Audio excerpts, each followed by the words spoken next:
simudzirana, techisisisana, techiyambutsana, fila kuonesana, techisimudzirana. Ya pano ndo patosangana, techibatsirana, pano ndo patokumana, techitsitsisana. Ddc Skool of Thoughts, Ddc Skool of Thoughts. Yautete wachimonyo pila icho kwadi upenyu uyu unoda kupanana miwono. Yeah, kubatsirana, techitsitsisana, techiyambutsana, pila kuonesana, kusimudzirana, nekukurudzirana. Yeah, pano ndo patosangana, techibatsirana, pano ndo patokumana, techibatsirana. Ddc Skool of Thoughts, Ddc Skool of Thoughts. But Ddc Skool of Thoughts. Real life matters now. Mondays and Fridays, 8:30 p.m. UK time. Live here on Facebook. Ddc Skool of Thoughts. What? Ddc Currenters. We remain committed to helping our customers stay mobile. Dinobatika paguta, parar, mukuta, uyakuna, Ddc, fana kuna, Ddc, Tenema Seva, 4x4, family car, Tenema Seva, 4x4, family car, Notipata ah. +447961803546 or +263773791 and last one +263771257 your big up daddy T.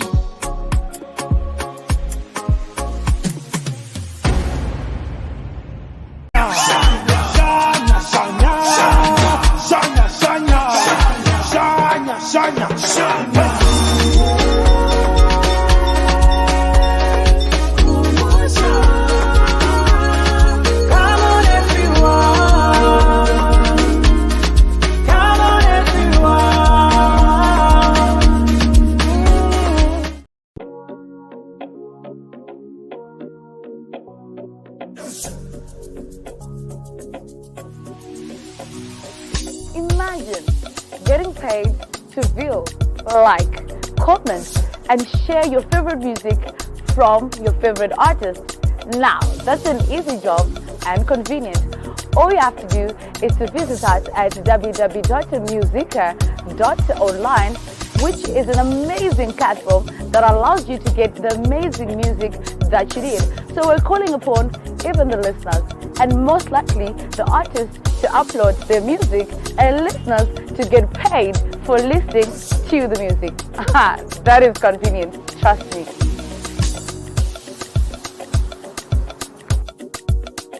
Whiches Marabilo one time. Ungabe udinga indawo yokuchadela kumbe udinga indawo yemhlangano esikubiza sithi ngama conference space. Ikulu indawo Ddc Resort loba uthanda ukwenza imidlalo enjengokugada escape, ukugada amabhizi kumbe ikanu. Woza uzobona ubuhle bemvelo. Ikhona njalo izipline Ddc Resort. Kumnandi labantwana asibakhohlwa. Ikhona imjingo emihle emangalisayo emkhulu futhi. Ama virtual reality lama TV amakhulu atholakala ngaphandle. Hawu wakuhle Ddc Resort.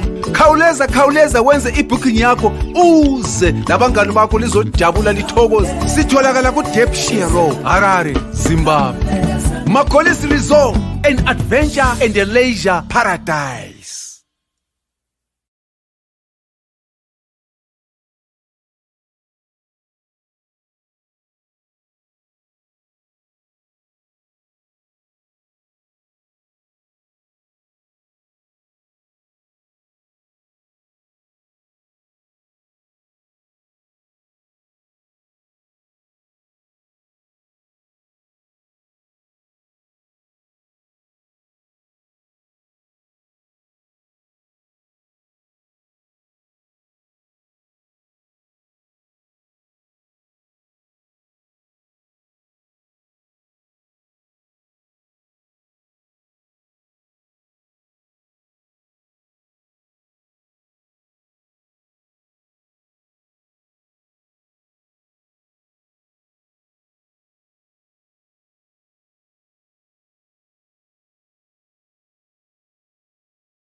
aiwa kondadona kona munzwa ndadonha ndasara ndanda ndega kapa sorry tendai mukandakanda kondadonhaka network yangu iri kutiza sorry makundinzwa here Cleopatra Murimo hanzi hello zviri sese Shona Smith, how are you doing? Right, sorry guys ndadonha, so I don't know what's wrong with my network. My network is playing kaputu here. You guys can hear me? Andikala murundinzwa here? Ndakukunzwai manje ndandisingambonzwi kana ndatozodonhawo neniwo ndikadzokazve. Ndadonhaka saka loud and clear. Okay, Shila Mgonyo, thank you so much. Ndadonha network yangu inomboita ichiita zvembanje. Andi muri sei? Aiwa ndiri right zvangu mukoma, kuri sei kumamana? Nokumana bozve kuti right. Letunisamuro zviri sese, Cleopatra zviri sese, Sonia Smith, how are you doing? Sinsendio Mpofu, how are you doing my dear? Amblin Rufu, what's up my dear? Muri kuzvigona sei DG Shila Mgonyo. Tendai mukanda kanda zviri sei. Right, for those who are just joining us, welcome to the show, welcome to the program where we discuss real life matters of the heart.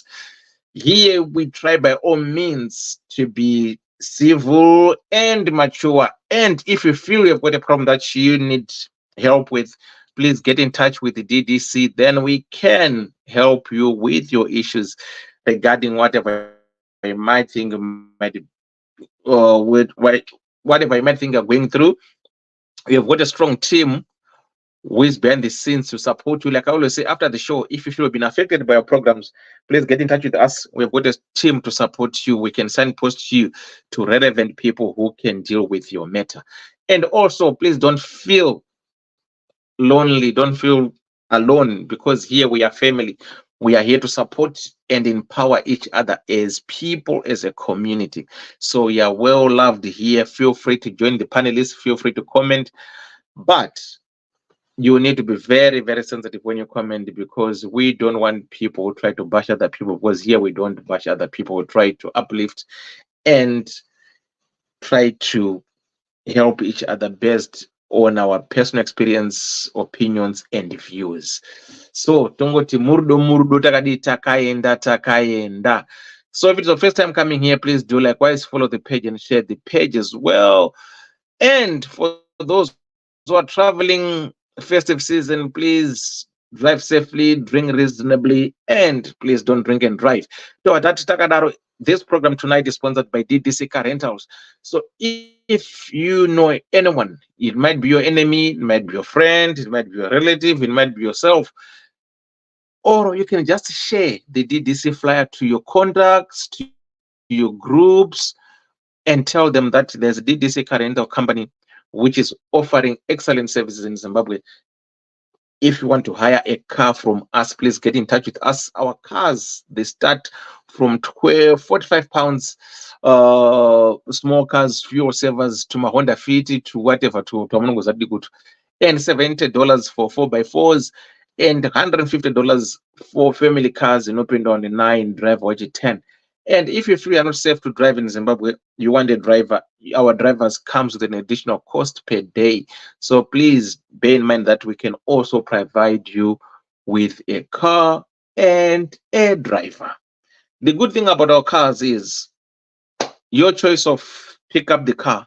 If you want your car to be dropped at the airport, you get your car at the airport with a full tank. If you want your car to be delivered to your home, you get your car with a full tank. Or if you want to pick your car from our residential area, you get your car with a full tank. And in return, when you return our car, we expect you to return our car with a full tank as well. There are terms and conditions. You pay your $300 deposit, which you get back as soon as you return our car. You get your deposit back. So for more information, munokwanisa kundibata or bata anyone pa DDC, kana kuti mungoenda pa flyer edu, kana kuti just google in www.ddccarrental.co.za. That's our website. Kana kuenda pa Facebook page DDC Car Rental. Everything is there. Right. Secondly, the good news. If you're looking for accommodation, there's a 2-bed Muharare Munachitepo Kuma Avenues. 2-bedroomed, full furnished, in suit, everything. Magates, electricity doesn't go. There's 2,500 emergency tank for water, DSTV, Wi-Fi. That's $60 per night for the whole house, 2-bed. Town. I'm talking of central town, Kuma Avenue. So get in touch with me. So what you can do, you can hire the car, then you can panemba or boy number urungo to Baku Airport, urungo mo 2-bed mau. Can Oscar Dim Town. We've got another 3-bedroom, 2-bed, 3. It could see Pitiko Grange. Same fanana, same order. Unongo dewa, nduda kuno garafti kuku, wongo tura mati yakupa airport. Fair. Washuka futi ku Airbnb yako ita say wakasununguka zvako hauna pressure. Debbie Jez, how are you doing? Tinadliwa, how are you doing? Mukoma raso sika so kela muri say go muri kuzigona say. Right, it's that time again of Christmas. If you're going to have a birthday party or a Christmas party, or you need anything, you need a flyer that you want to post or whatever you want to do, please get into the Mukoma Simba Graphics. Dobasara Mukoma Simba pano kugadzira flyers akanaka. Or if you want to be one of the panelists with your face on our flyer, please send me 3 of your pictures, then you give them to Mukoma Simba. Wogadzira flyer ako ungu face yako ngoripo. Ma t-shirts munobata Mukoma manyasha mapfeka. Mabana munobata Mukoma Simba bana. Business cards, my letterheads, whatever you want, munobata Mukoma Simba Graphics. Kara bureau tonguru mnenyama munongo www.florencemeets.co.uk. Mubata si Florence vanogadzira ichi biltong yenyu yakaita sei yakanaka semari. Majingles munobata Mukoma doubles kwa marange. Uri Marare mozakari. Magolis Resort. Ndoko unofana mbenda nemhuri yako ka uenda away paMagolis Resort. Waterfalls. Unobuka iwo 70 zonera pa 60 70 80 including breakfast. Wobuka mhuri yako ka panetwa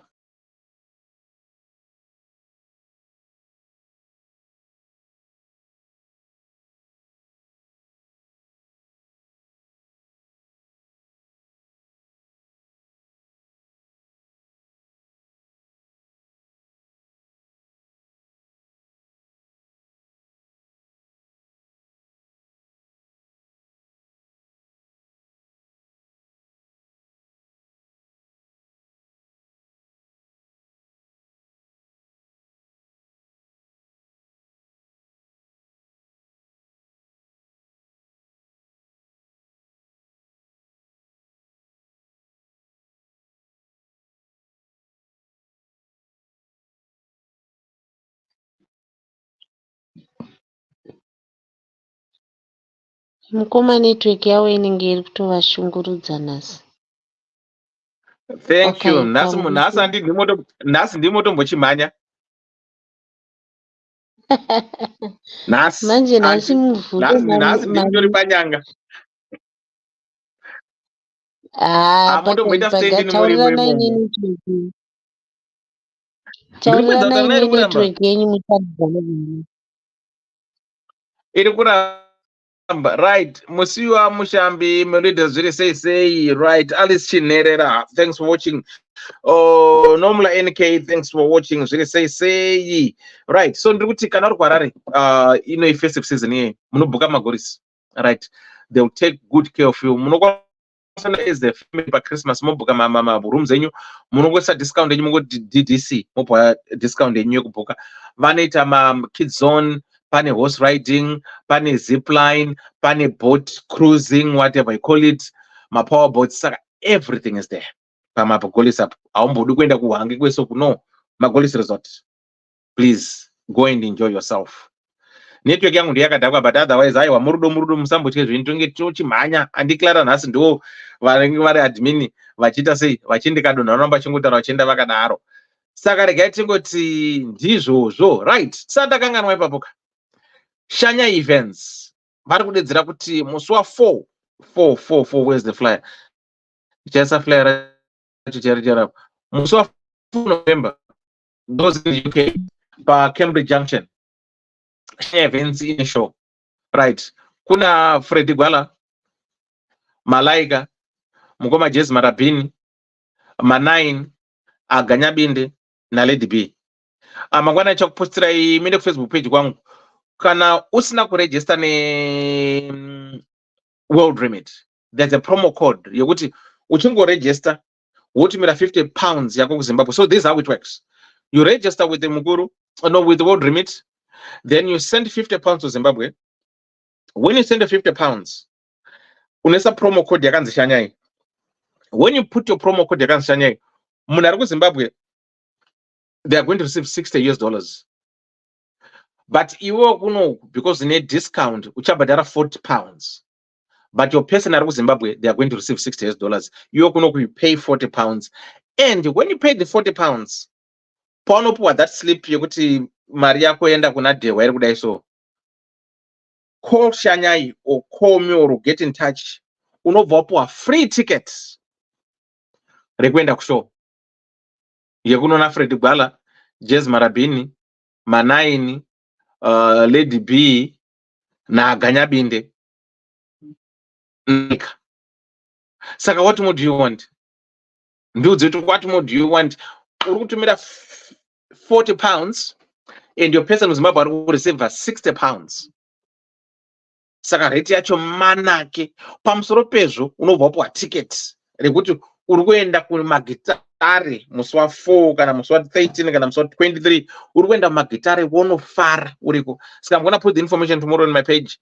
Please register with World Remit. Ukangoregister World Remit yezvinezvi, as I'm talking right now, if you have registered World Remit, register to World Remit now.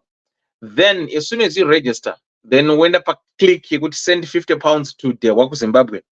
Then promo code unesa Shanyai in capital letters, SHANYAI in capital letters. Then uchaona kuti pa £50 yango tumireka vacha kucharge £40, but your person is going to receive $60 for Zimbabwe. Wangodaro chete uchingopedza izvozvo wobva watora screenshots, then wakutotumirwa ticket rako rekuenda kumagitari musi wa4 Cambridge Junction, musi wa13 Sheffield, musi wa23 Peterborough, musi wa2 December tinenge tiri pa Gens. Saka go and register now, guys. Ukangoregister zvinezvibvanibata ukangoregister zvinezvi tumira £50 but unotumira iri 40. You unongoisa 50 chete pounds, then wotona utonzi 40 US. But kana ukaregister kudhara uri member yeWorld Remit, it's not going to work. Promotion yevasina kuregister nemukuru, who haven't used mukuru to send money. So please take the opportunity. And you can ask for kuenda magitare kwachika unongopuwa ticket rako, then ngopa munhu adakwenda kumagitare. Red eye mabande muri sese kuze DJ zviri sese murudo takaenda. So ndo zvatiri kuita pana kuti munongoziya kubasa. Last but not least, Christmas, right? Itai so my picture chitsvaga mapictures acho. Surprise your parents, guys, vane vabereki, or surprise your siblings, or surprise somebody akakuitira zvakanaka omutengera masofa, genuine leather, nyama nonzi manyama, unongwedhaundira masofa 1500, ma 3-seater 2 nerecliner, wodhirivharirwa unotora masofa anobva kuruwa kana uri muharareka tongotoenda paruwa pakati unochuza masofa wako ari kuda, brand new from the UK, masofa manyama. Wongosurprise mama wako kana dad wako kana tete wako, uye vanongofarira kuti no, this is your Christmas box, $1.5 US. Saka maita sei mondibata murudo takaenda. If you've got something that you want to do to shambadza here, or if you've got something that you want to promote, please get in touch with us. We are here to empower and support each other as DDC. So hold on. Auntie Clara Muriboy, re. Ndinodakara. Kuri sei. Murudo kunoku zvakanongedzana. That's good. Ndakafitwa nekaheti kechandoka. Kuita jaya chairo. akona rasindiri jazva ndisinopera here izvo hatiperi sesipo kaiso hatiperi sonde museve kaiso zvinoendawo kakuti jaya rachona rine makore mangani. Apa ndiri kuti aderera pachaiwo chaiwo aderera. konai handi kana usina mubereki even at 70 hausi nherera here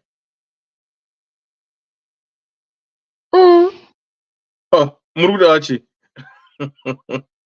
muri kuramba saka modononyogwa kukeka ini kana uri nhera handiti nherera neshirikadzi ndo dzinotonyogwa kukei. Saka motononyorwa kukei kuti muri nherera? muna baba namai here mimi? Aiwa, ndiri nherera sharo. Mazvaonaka imi nendiri nherera hazvina basa kana wakaita 105 usina mubereki chete mupenyu ari kufamba utori nherera yaconsidered senherera utori nherera unotopakadzi nherera simukai unotosimuka wotomira because uri nherera ya pakuti nherera yakaoma kuti iwo itani nherera ine 40 years 40 mutoda shoma 70 kana 8 utori nherera chete pakanherera simukai hausumukire. Alright, tomboti hapana kunzi nherera wedi po hapanzi munobva ati panhu haukaona vasina vabereki vakafirwa nana baba nana mai vasina vabereki simukai hamusimukire. Ai, handisimukini. Kwekuchirehwa isu here? Indosimukai? Indosimuka ndosimuka. Mazata ndakasumuka sebhaudhi because hana mubereki. Mazata ave tiri kumusha. Waiona munhu akati kwai nhasi kuri kunonogwa nherera neshirikati. Aita sei? Wotoona kwazara vanhu. Yeah.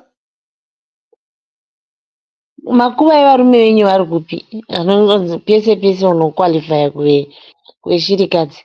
Nherera yachona unyatsokuona kuti nherera yachona kuti vanhu vapapatsanure kuti nherera munhu akafirwa akatoona rinda rake nababa mwana kana romboona kana baba wacho nazano hii nherera. But munhu akafirwa nemubereki wese asina baba namai inherera. Asina baba sasina haana kufirwa havazivi. Hauvazivi baba wako. Hausi nherera. Saka chinongodiwa igova. Chinonzi nherera antika munhu akafirwa nevabereki vese. Kana usikazivi baba wako kana usikazivi mai wako hatinga kuti uri nherera ka pamwari kwawapenyuko. But munhu akazoti baba wake takavaviga apo mai vake tikavaviga apo ndo nherera. Roreni mukundu ndeipi Debra Nyambodza zviri sei sei. Right, regai tizotamba kana network yangu rine tsande regai ndidai so. Right, for those who are just joining us, welcome to the show, welcome to the program. We discuss real life matters, matters of the heart. And tonight's program is sponsored by Ddc Skool. Saka gaimbopinda mu Ddc kavasingaiziiti mbodai so then titsvaga story yacho. Tobva taita setu hatazochimhanya. Ddc Currenters. We remain committed to helping our customers stay mobile. Dinomatika paguta, para muguta. Uyakuna Ddc. Fona kuna Ddc. Tenema fiwa seva 4x4 family car. Tenema fiwa seva 4x4 family car. Unotipata apa +447961803546 or +263773791 and last one +263771257 your big up daddy T.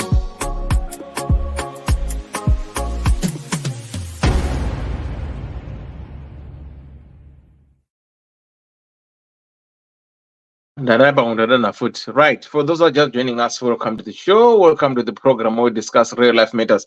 Right, our tonight's topic, it says maintenance. Kana one chitupa house in herera guys. Unonyepa iwe. Right. Hanzi nashila mkonyoka na one h2 boschari nherera guys unonyepa nherera.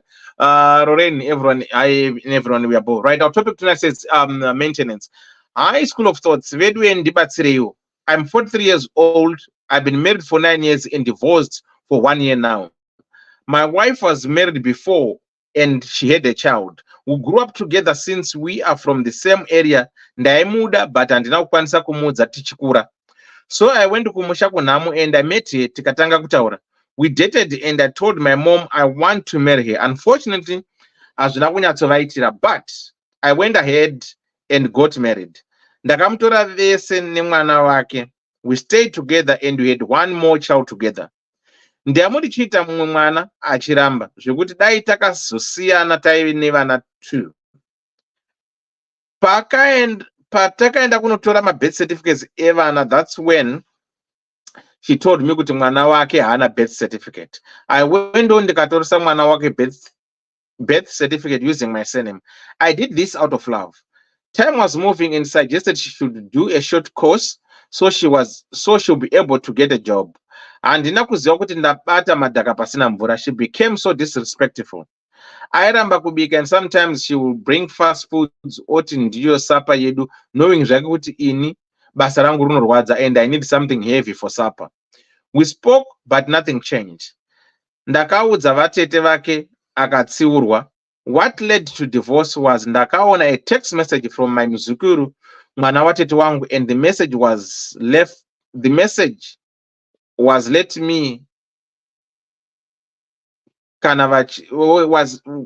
says let me know kana vachinge vabuda ndigouya.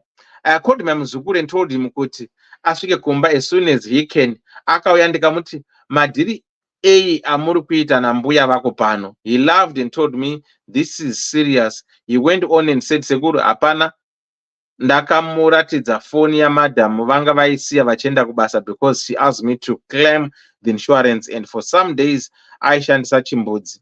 Muzukuru pakaona phone akafreeza and he started to apologize kusvika ataura nyaya yake. Anyway, pane dambudziko ndeapa. After divorce ndaimupa mari to look after our son.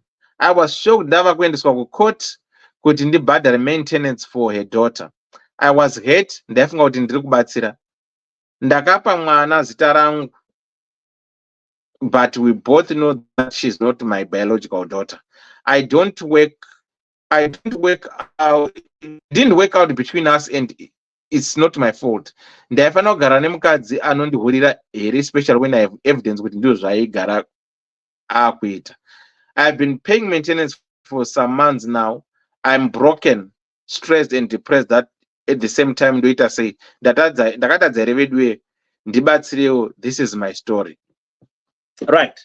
So our story for tonight, we have this young old man who is how much is this guy? Who is 43 years of age.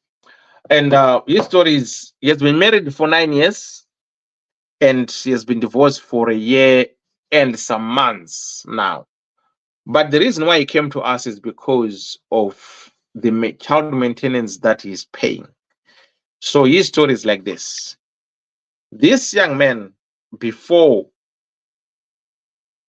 when he was growing up in the same neighborhood, there was this girl he had a crush on, but you couldn't tell her during that time that, oh girl, I love you. So they grew up, went separate ways, and they got married, both of them. The girl got married and the guy married, but both of them, it didn't work in their previous marriages. So they got divorced, both of them. The girl, he had a daughter, and the guy had a son. So what happened is they met again after their divorce. And that's when this guy said to this young woman, you know what? Do you know that all this time when we were young and growing up, I always loved you. And, you know, I know they've been married and didn't work. So can you give me a chance to love you and be my wife? So the young man told his mom about the progress, and the mom was against everything, saying, no, You can't marry this woman.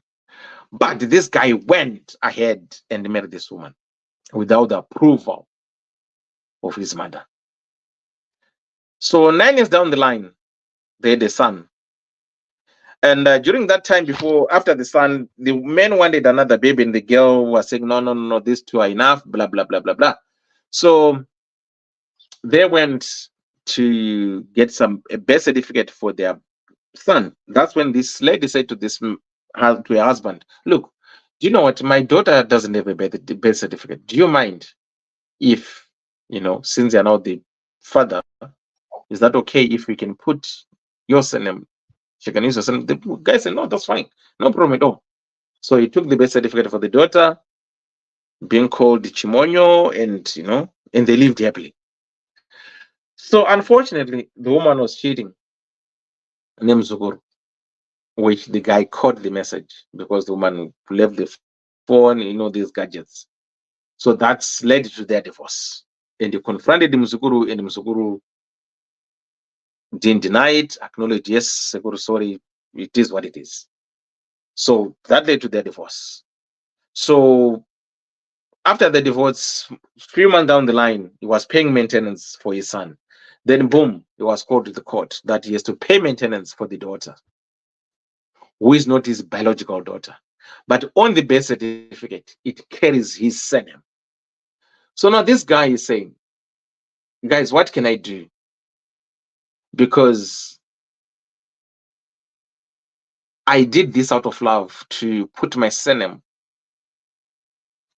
so that this daughter can use my surname, but she's not my biological son. But the courts are ordering me to pay maintenance, which I'm paying, but I'm not happy with the whole process. What can I do? So can we say the guy was wrong by putting his surname and making this daughter to use his surname? Can we say the ex-wife was wrong by claiming maintenance knowingly that he's not the biological father, but because the daughter is using his surname? Was the court wrong to summon this guy and to make this guy pay maintenance to this daughter, even though maybe we explained that the daughter is not his? Does he need to do DNA to prove? If he does DNA, is the court going to listen to the DNA results, or is it because the document says Chimonyo? So which is which? Then Zimulolo. So that's our topic for tonight. What is your take on this? Was the guy wrong by making the daughter to use his surname? Was the woman wrong by claiming maintenance based on the fact that the daughter is using the same surname as her son? So which is which? I'm not focusing on maintenance up. How does it work? Is this guy obliged to pay maintenance knowingly that this daughter is not mine? It's not my biological daughter, right? But I more like adopted her because I married the mother because she became my daughter. So what can be done? This is what the guy wants to know. What can be done in the event it happens to you? Because he is paying maintenance for someone who is not his biological daughter. And he knows, and the woman knows, but the woman says, no, because my daughter bears your surname, so you have to pay maintenance. Sibonde, What did you say, Dewa? Magadi. Abana, What did I say? Dribo. All right. Hanzi na iwo baba mnini kuda kuwana HR kusvika kutoresa mwana asiri wako. What is HR now? Human resources. Okay. Vakatadza chose kupa mwana asiri wawo surname vachiziva kuti ana baba vake amboshandisa sei surname yake. Miss, akashandisa surname because pawakaita mwana vaunotora mwana mabirth certificate. That's when mukadzi pakati hona dewa, is it okay because inini mwana wangu musikana haanawo birth certificate, is it okay if she can use your surname? So the guy said no, that's fine because munhu aida munhu wake, and akavatoresa vese mabirth certificate, which to me it was a sensible thing to do because you're in love. I think it can be a shock to most of us as Zimbabweans, because the adoption system is not with us. We don't know much of adoption. We're not taught, or we didn't grow up in an environment where one can adopt mwana asiri wake, give them inheritance, take them to school, do everything for them and everything. So I think in the Western country, it's very common that one can use whoever surname there with and change and use that surname. But Wedugu, I think, based on the comments, I think Wedugu is something that is not acceptable, which is not fashionable, which we don't know much about. Because I will say I didn't say anything wrong what this guy did by kutora someone a best effect. I said, okay, there's nothing wrong. So you guys are telling me kuti, we'll always come back again to the point kuti, saka we to say kuti,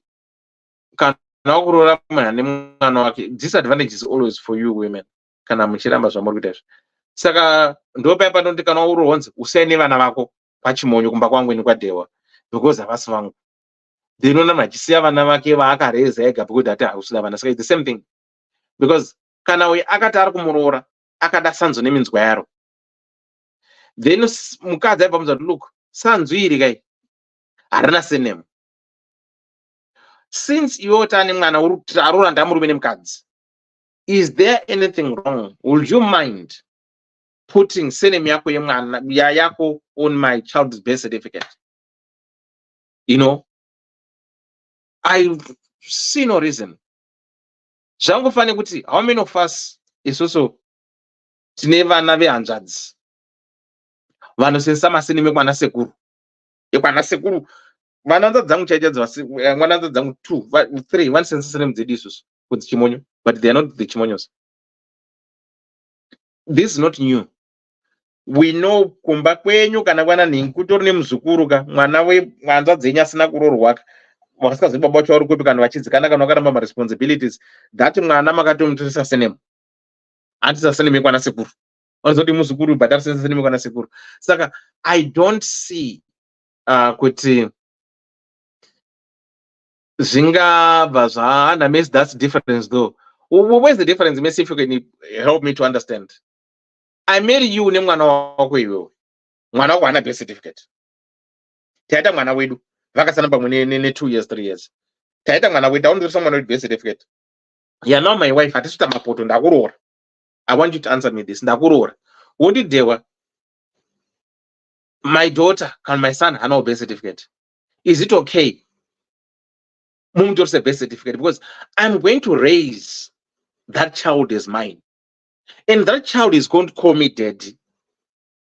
So saka munonzwa kuti mimi kana muri kuti azviite kuti mutorese birth certificate using my surname, so why would you expect that mwana to call me daddy? Why would you expect me to do something for that child if kana muti hazvidi nimutorese birth certificate? So does it mean to say you onda kuchisiya mwana wako, kana unda kuti I'm accepting you because mwana wako ndewako wedu, bring tigare naye, ndomureza mwana aichoka chidhedhi nekangu kachoketese vachikura chidhedhi. Saka I don't know, at times you women ndimunoti, I think you cry foul when it suits you. There are certain things that you guys crucify mega, in the sense that muri kuramba this, but murume akati hasuda mwana wako, you cry foul. But maona munhu kuti okay, mwana wako mwana wangu, the same way I will discipline wauya naye nchiti mwana wangu as a father. It's the same way I expect you to treat my kids. If I've got a child, because I didn't want to take from previous marriage, you take this child is yours. So can I to send him on a birth certificate? He did it wrong. So, but you accept him to raise mwana wako in the same household. Guys, let's be realistic. Sorry to say, where is this happening? In UK, a lone parent can take a child birth certificate without the other parents. This is not UK. I know of all this. These people are not in the UK. But in the case, this person akatoresa mwana birth certificate wemukadzi wanga aroora, and now they are divorced after 9-10 years. Now the woman is claiming maintenance the same way he's claiming for their biological son.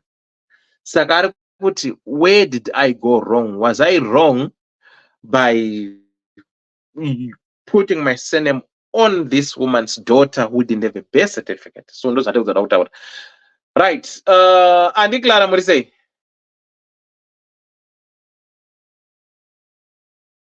Right, and Vasunzika. Sibo. Hello. Right. Andy, what's your take on this one?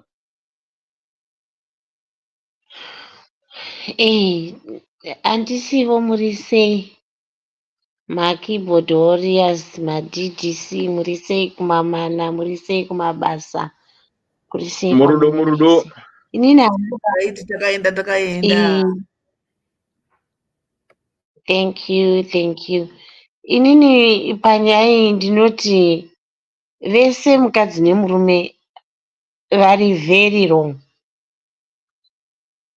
Okay. Kuchengeta mwana asiri wako kwakanaka chaizvo, kumuda semwana wako kwakanaka chaizvo.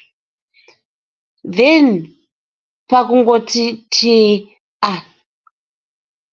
ndokumbira muise ndishandise senemu yenyu pamwana uyu, like really handioni sekuti zvinomeka sense ini. Ko akadi kumushandisa senemu yake iye mukadzi uyu, hakuna asingazvizivi kwedu, ndo maitiro achona. Kana uine mwana wako kana baba vemwana iyeye vasiri kuda kuisa senemu yavo, isaka senemu yako. Mangwana baba vemwana uyo vakada kurova U10 kudzoka kuti ndoda mwana wangu, hazvinetse kana kuichinja senemu iyoyo. Mutemo wekuZimbabwe unogona kusungai kuti wakatoresa mwana birth certificate uchiti ndiwe baba wachona iwe usiri, uchiziva hako, unokusungirira mutemo wekuZimbabwe. Akaregere iye anga asina chitupa here mukadzi uyu kuti atorese mwana wake birth certificate?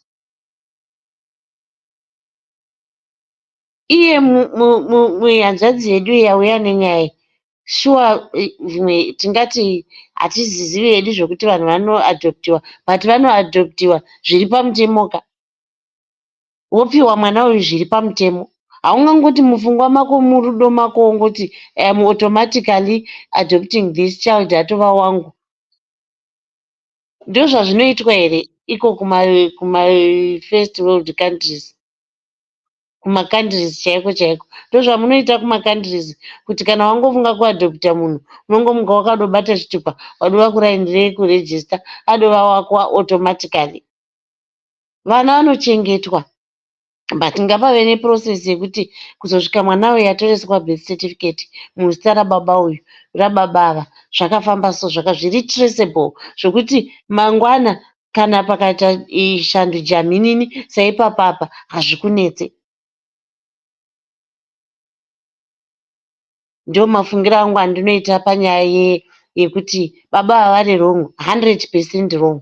Makaita zvinhu musingafungi zvakanaka, musina kuita foresee ramangwana kuti mwana uyu pasina kuti divorce kana kuti chii, mwana uyu anogona kumuka ava kuzvimirira kuti ndinoda senemu yangu, kuti munozvichinjisa zvakuda kuti zvave nemaquestions akawanda, asi dei anga achishandisa senemu yamai vake hazvinyanyonetsa kuchinjisa birth iroro, hazvina mibvunzo yakanyanya kuwanda. Then toenda pamaintenance apa, amai ava vane hutsinye mai ava. Ndo unonzi hutsinye, kutsutsutira. Handizivi, ndonga munhu akapindwa nemwoyo wechipambi anongoita humwe hutsinye hwokuti munoshaya kuti zvinobva kupi. Mai vane hutsinye ava. Wanga uri kuchengeterwa mwana wako zvinenge zvakanaka, zvinenge akanopisisa mushina nemuzukuru akaita chihule chake mumusha imomo. Zvadaro wakusafisa munhu iyeye futi anga achikuchengetera mwana. Hamuoni kuti humwe hutsinye shuwa vakadzi vane humwe hutsinye hwokuti shuwa unoti ya uyu mukadzi ane hutsinye. Hutsinye chaihwo hwokuuraya munhu. Saka zvotongoita hanzvadzi wakutoita tsotsi rokutongoti mukadzi uyu akanga ati mwana ndewangu ndosaka ndakamutoresa birth certificate. Woenda kuma-DNA test. Ma-DNA test mazuva ano ndo chaizvo anotoshanda mukoti, kudzokera kukoti kuti uyu mwana uyu andiri kupomerwa kuti ndewangu hazi rwangu. Kana uine mari dzako wotoclaima mari iya yawanga uri kubhadhara kuti anga ari kundibhadharisa maintenance yemwana asiri wangu akandinyepera kuti mwana ndewangu. Ndo zvingatoshanda. Asi unofanirwa kumborohwawo nepitikoti kumeso kuti upepuke, nokuti izvi zvinoita sokuti hanzvadzi pane kamuka kuti kotsirei karipo apa kekuti zvinhu zvenyu maiita sekunge munhu akati varaigwei. Saka ndo mafungiro angu kuti munoda kumborohwa nepitikoti yakasviba kumeso mupepuke.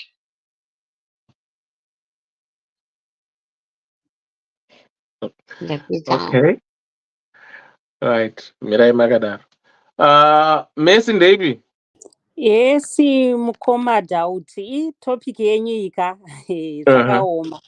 Inini chandisina kunzwisisa, adoption yakatoitwa process yeadoption here kuti vanhu vakangobvumirana pauviri hwavo kuti ngatichinje senemu yemwana. Itori adoption yakatoitwa process chaiyo, because it's quite intrusive and it's a very lengthy process muno mu-UK. Munhu aungomuka uchiti waadopta, itori process and unogona kutoramirwa futi kuti waadopte kana usina kumita ma-necessary requirements. So No. was this a... These people, they didn't adopt. And it. All right. So let me help you to understand what happened here. Okay. Right? So I'm reading this letter again. So that is what happened to these people. Right? High School of Thoughts. I'm 43 years old. I've been married for 9 years and divorced for 1 year now. My wife was married before and she had a child. We grew up together since we were from the same area. Ndaimuda but handina kukwanisa kumuudza tichikura. So I went kumusha kunhamo and I met her, takatanga kutaura. We dated and I told my mom I want to marry her. Unfortunately, hazvina kunyatsovaitira, but I went ahead and got married. Ndakamutora vese nemwana wake. We stayed together and we had one more child together. Ndiyamuti chiita umwe mwana achiramba. Zvekudai takazosiyana taive nevana 2. Patakaenda kunotora birth certificate evana, that's when she told me kuti mwana wake hana birth certificate. I went on ndikatoresa mwana wake birth certificate using my surname. I did this out of love.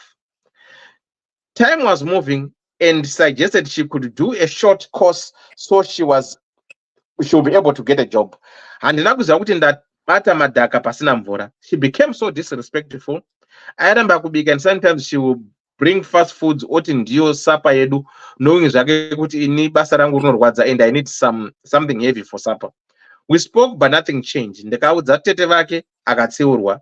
What led to our divorce was ndakaona a text message from my muzukuru, mwana watete wangu, and the message was let me know kana vabuda ndigouya. I called muzukuru and told him kuti asvike kumba as soon as he can. Akauya ndikamuti madhiri ei amuri kuita mbuya vako pano. He laughed and I told him this is serious. He went on and said sekuru hapana ndakamuratidza foni yamadhamu yavanga vasiya vachienda kubasa because she asked me to claim the insurance, and for some days aishandisa kambudzi. Muzukuru paakaona foni akafreeza and he started to apologize kusvika azotaura nyaya yake. Anyway, pane nyaya nedambudziko ndeapa. After divorcing, ndaimupa mari to look after my son. I was shocked. Ndava kuendeswa kucourt kuti ndibhadhare maintenance for her daughter. I was hurt. Ndaifunga kuti ndiri kubatsira. Ndakapa mwana zita rangu, but we both know that it's not my biological daughter. It didn't work out between us, and it's not my fault. Ndaifanira kugara nemukadzi anondihurira here, especially when I have evidence kuti ndizvo zvagara akuita. I've been paying maintenance for some months now. I'm heartbroken, stressed, and depressed at the same time. Ndoita sei? Ndakatadza here vendiwe ndibatsirewo. This is my story. Yeah, haana kuita out of love, akaita out of ignorance. Kusatoziva kuti zvinhu zvinouya zvichipanduka, ende mukadzi uyu akatongwara. Aitoziva kuti akakurovera pabirth certificate atopedza newe. So zvekuzonoitawo madNA kwakungoitawo, but zita riri pabirth certificate atori neparental responsibility. Kana taakutotaura pachirungu chaipo, ukatongere waiswa pabirth certificate une PR, hauna marambiro aunoita. Akamurova pasi petsoka. Ene murume yakatoita out of ignorance. Iyo yekuwira iyi. Kana wada munhu, unobva watobva wachinja mazita evana neinei, pakakanganiswa ipapo. It's very unfortunate. Ndo zvatopo. Kana vakazodavo kunoita madNA, but ari pabirth certificate. Akatobvuma kuti ndiisei pabirth certificate. Kuiswa pabirth certificate, you are saying kuti ndine parental responsibility. Ndo zvazvinotoreva pamutemo. So mwana ndewake. Zvakatooma, it's sad, but varume dai tichifunga dzimwe nguva tisati taita zvimwe zvinhu izvi, kuti unotora vana madanana wabva wada munhu, mobva manochinja mazita evana neinei. Zvakangooma. Ko baba vemwanayo vakazodzoka papicture moti manje nekuti madanana, ende vanhu vanogona kungorambana saizvozvo handivarambana. Vakuchema manje, but mwana futi ndiye wamakanganisa ari pakati, nekuti ndo baba vaakatoudzwa kunzi ndo baba vako. Zvino kana wakusapota umwe mwana uyu wakuti handei kumadNA, kune mwana ari pakati akutokanganiswa nekuda kwevanhu tu varambana. It's so sad. Vanhu dai tichifunga tiri marelationships, kuti nevana vatiri kuuya navo marelationships, kavanenge vasiri pamwe vemapartners atinavo, tinovarairwa so nekuti wada munhu stereki. Mokangana kuti kune vana varimo vamaunza, mukarambana mangwana vana vaye vanoita sei. It's very unfortunate. Kungoti nyaya dzemujolo idzi zvakaoma mufunge. Ende munhu unenge uchidawo munhu, haungagari wega. Tingati mai ava vakaita wrong move yekunosanganawo nemunhu, vakadananawo. But pamazita apa dai vasina zvavo kuzochinja mazita evana. Vakangosiyawo zvakadaro. Baba avaingochengeta mwana even vaziva kuti haasi wavo. Mwana uyu nekukura aizongotsanangurirwawo kuti ava vasi baba vako, zvakamira so. Kana kusatozvitsanangura, but hamuna kupa mwana mutupo usiri wake. Nekuti zvinonetsa mangwana. It's an unfortunate situation. Miss. Yes. Sene mumutupo here kana kuti chi. Let's be honest, because apa is just a paper, and it's an ID. Chedu isusu tiri vanhu. Kana watoisa senemu yemwana yeye, mataura here neve kwako iwewe kuti ndo zvatakuita. We are cultured takadaro. Yes, kwane chirungu vanhu vakuma European countries nei, but culture iculture.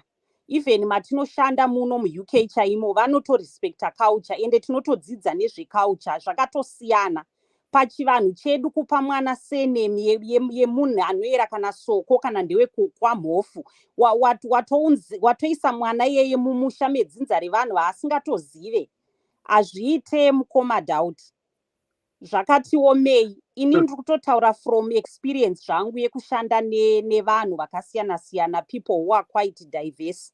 Ende kune nyaya dzereligion, kune nyaya dzemaculture. Tinotozvirespecta izvozvo, ende varungu vari muno vanotozvikoshesa izvozvo zvekuti remekedzai culture yemwana nemwana wauri kushanda naye. I'm a social worker by the way, ndingoita cut long story short. Tinotorespecta macultures evana vatinoplacea kana mafoster placement. Normally we try and match them tumacarers vatinenge tavapa, but tinotarisira kuti varespecte culture yemwana nemwana nekuti vana ivava vakatosiyana. It's very important. Tiri vanhu vekuAfrica, vekuZimbabwe, tine zvatinorespecta. Chinonzi senemu chakatotikoshera. Vemuno varungu hazvina kana basa. Kune vana vanotoshandisa masenemu ana mai vavo muno, iye baba vacho varipo, because ndo zvavachuza kuita. Ende kwavari hazvina basa, havana culture iyoyo seyatinayo isusu. Yedu ndo zvatitori tiri vanhu. No, but let's put it this way, right? So, how does this culture come into effect? Okay, what I'm trying to say, so this culture comes into effect if I put my surname on the paper, but if I'm not going to put my surname on the paper, I can raise this child to become an adult and to get married and do whatever they want to do. Culture doesn't interfere. How does it know? Baba ava culture yaya tidzokere culture ava mwana uyu kuri kunzi akuroorwa kana kuti arwara nezvinotonetsa zvine chivanhu. Baba ava vatomire kaipapa, anti munozviziva inini. Kwakutoda vedzinza. All right, hold on. All right, tota haskuroorwa. Nowadays people, they can choose whatever they want to do, right? All right. But mwana uyu haasikuda kuroorwa. Kanda hasuda kuroora. Anditika? So where does this culture fit? I've raised this child from 2 months up to become an adult, a responsible person who is having a lavish life and everything, right? Culture doesn't interfere. But now mwana uyu vanga vachazoronga here kuzomutaurira kuti baba ava havasi vako kana kuti secret. Okay, ingwambotara kuti at times vamwe havatauri. Okay, you are social. Kusataura kuendaona kwadamage vana vakawanda. Munhu wese anoda life story yake mukoma dauti. Munhu andangoudzwa kuti wakabvepi, even mwana akaadoptwa. Vana vaye vanotodzoka kusystem vachitotaura ndakaadoptwa, vabereki vangu chaivo vari kupi. Life story yemunhu yakakosha. It's very important. Panoti munhu azoita find out ega ukoka anouya agokunetsai. Kana plan yavo yanga iri yesecret yekuti hazvisombofa zvakabuda, then yeah. But kana zvichizobuda kumberi kumwana uyu anda kuziva kuti why ndaishandisa senemu yababa vangu varipi. Where is my real father? Right, fine. Say this woman doesn't know who the real father is, or this woman, she was raped, right? Doesn't know who the perpetrator was. So how are you going to tell this child as a good? Kutori nevanhu vari trained kutotsanangurira vana vakadaro vari masituation iwayo, unless zvandambotaura kuti mada kuita secret, but inonetsera secret ka inozongobuda, mwana uya anozongozviziva somehow. Kana mutori vabereki vakangwara ka, garai nevana pasi nevanhu vari trained kurelata mastories akadai, votaurira mwana uya kuti zvakadai. It's far better than kuti mwana uya azonzwa nemakohwa kuti baba vaye vakanga vastori vako. Zviri so damaging. Ndaona vana vakawanda vadamagedwa nenyaya idzodzi dzemarelationships asingazofambe mushe. Ozobata kumberi uko kuti baba vaye vakanga vastori vako. Waitonyeperwa, mai vako vakazorepwa vakadai, wotozona hachatodi kana kuti nechekuita namai vaye because vakamunyepera. Enda antokutaurira mwana uyu muno muEurope kuti I hate my mother. Enda handidi kana kuvaona kusvikira mukufa. Enda achitorevesa hadi kana kuvaona. Vasiyana nesu kumusha isusu makurira atakaita. Unogona kunziregerera mai vako even vachiroya, mai ndimai. Munomu it does not work like that. Mai mwana anotomaka mai vake enda hadi kana kuvaona, and it's okay. Muno unotonzi respect my wishes and feelings ake, haadi kuvaona mai vavo, so be it. Kumba zvasiyana. Takatolereta zvakawanda zvataitirwa, whether yeabuse nehama dzedu, vamwe vanhu vakarepwa chaiko nevabereki vavo, ana sekuru vanani, shonzi ngazvinyararwa zvitaurwe. And we're so traumatized nemamakuriro atakaita. Up to now vamwe vanhu vakawanda we carry so much trauma. But it's too late kuti tiende kumatherapy nekupi nekuti tatokurawo tatochembera. But vana vedu vatakuzvarira muno vakasiyana nesu. Vana affectwa nezvinhu izvi. Enda havadi kana kuzokuona iwe semubereki. Okay, but let's put it this way, right? kune vamwe vekuti they are so loving and so caring, right? Both the mother and this one is only the biological father. And loving and so caring, everything is perfect. Yes. Right. So if that child Azokura has to be told, he's not your biological father, right?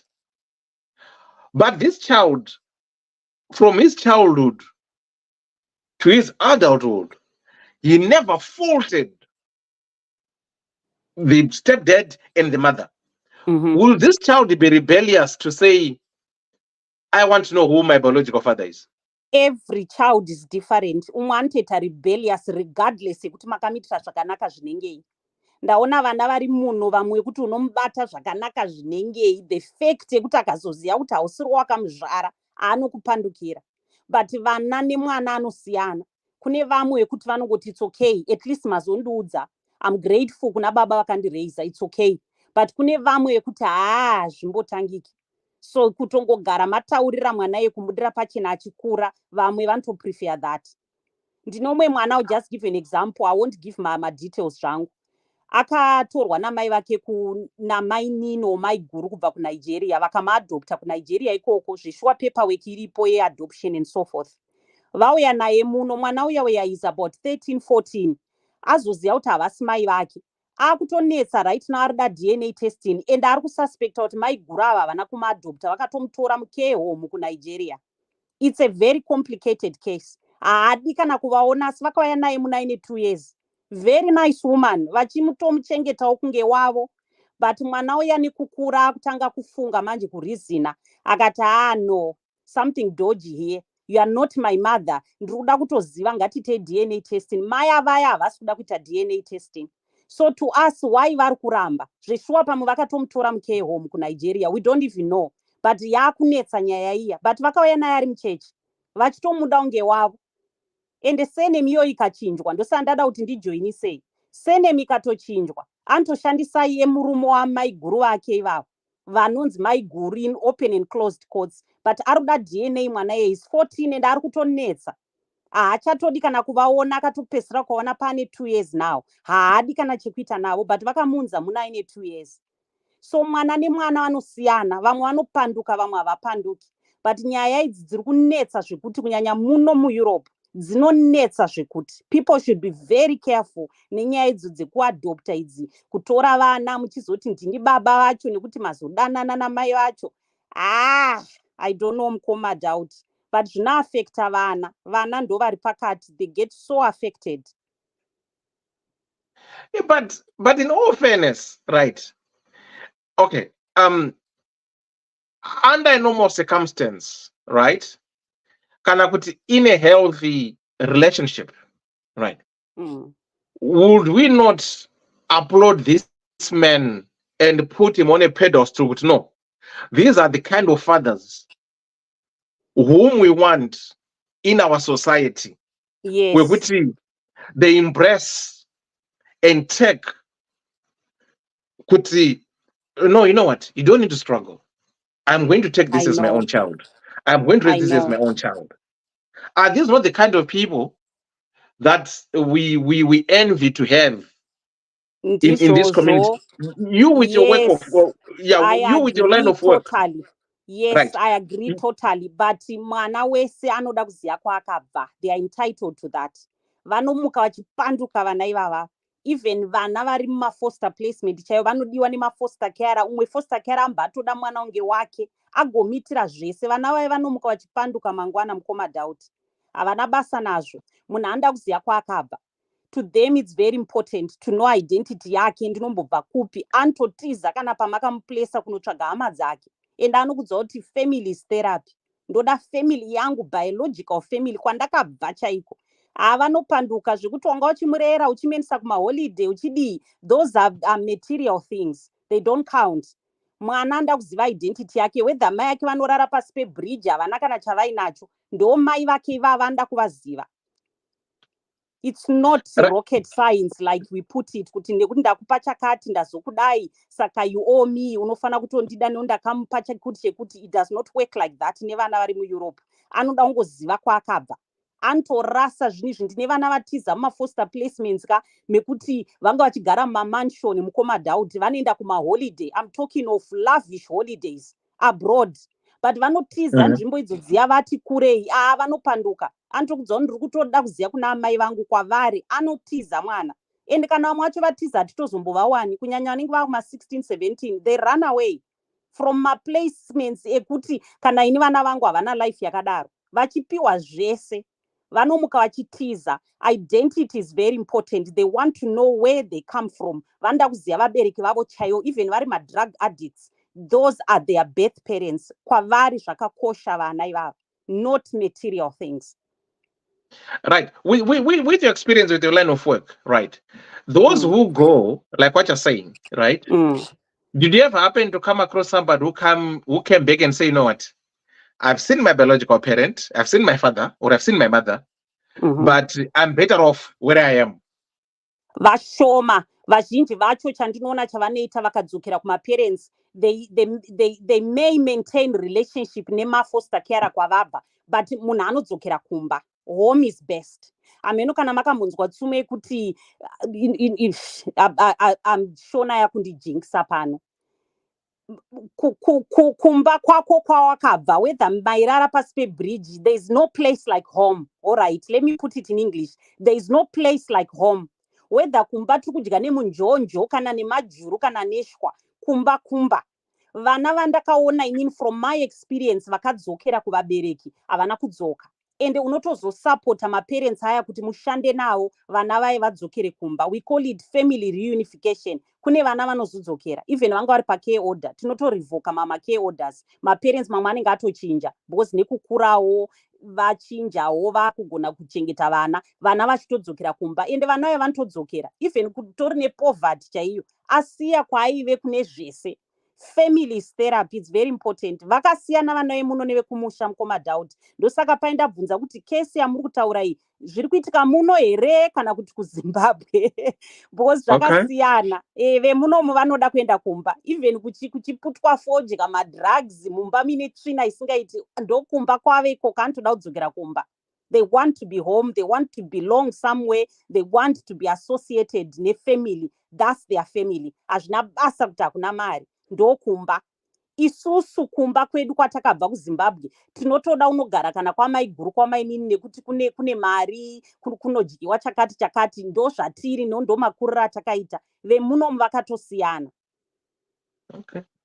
You don't bribe them nekuti ndokuendesa kwauchaendeswa unonokwira ndege nei. To them it's nothing. They want to be with their families. Wow.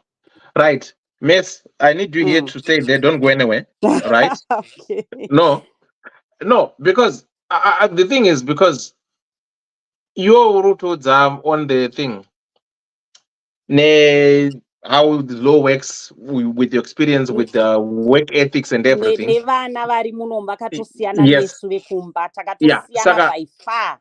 That's going to help us kuti tionesane tichibatsirana tichiona kuti as people now we have to face the reality and we have to get out of the denial and know what, okay, the good that you might think you're doing good, maybe tomorrow it might backfire. So tomorrow, don't go anywhere. Okay. Right, don't go anywhere. Right, Kona, how are you? Andy Babs, say chera muse sibonde ipi? I'm Komadewa, muri say wamwese. Right. Sibo? What's up? What's your take on this? After Sibo kunan. Kune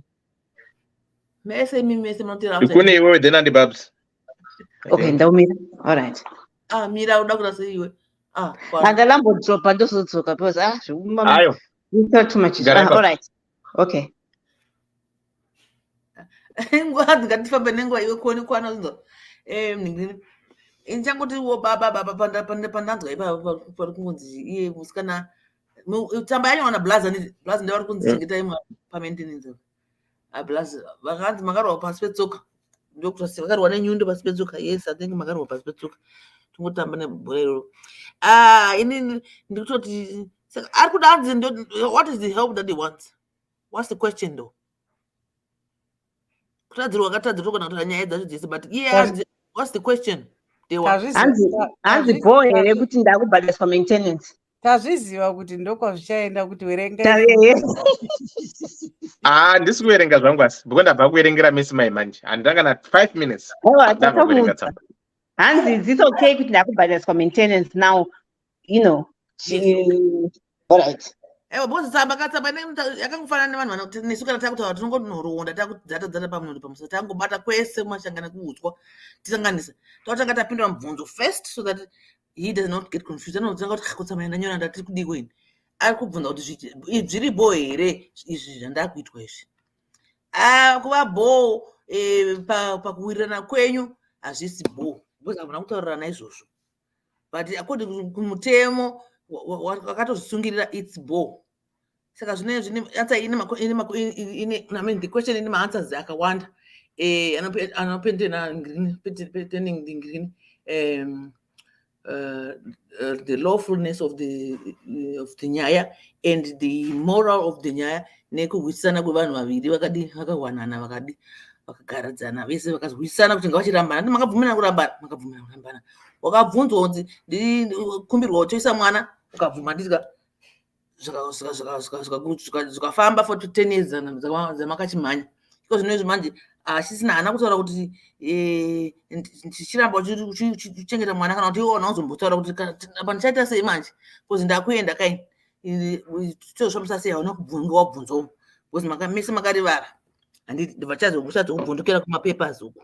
Saka answer yako shamwari ndeyekuti wakanyangirwa yaona sisi zvavo zvakatoita zvekutoti dai panyambobvunzwa kuti dai baba mwana wemuridzi wemwana akazwa ndoda mwana wangu maizvoshamisa sei. Mumwe mubvunzo watinokwanisa kubvunza iwewe wacho kuti waizvoshamisa sei dai baba muridzi wemwana wakauya iwe waizvoita sei. Akuona kuti mubvunzo une kachibhende mukati because mamakutota inenge yatova hondo makutorwa iwe unenge ndakati ndakachengeta mwana uya kuti aiwa kaenda sipe mudiona baba sipe mudiona pamberi ndozvona ubva waonekwa kuti uri kumhena wari wafuti pasi petsoka because kuchengeta mwana asi tombo rwako zvachose from left right center.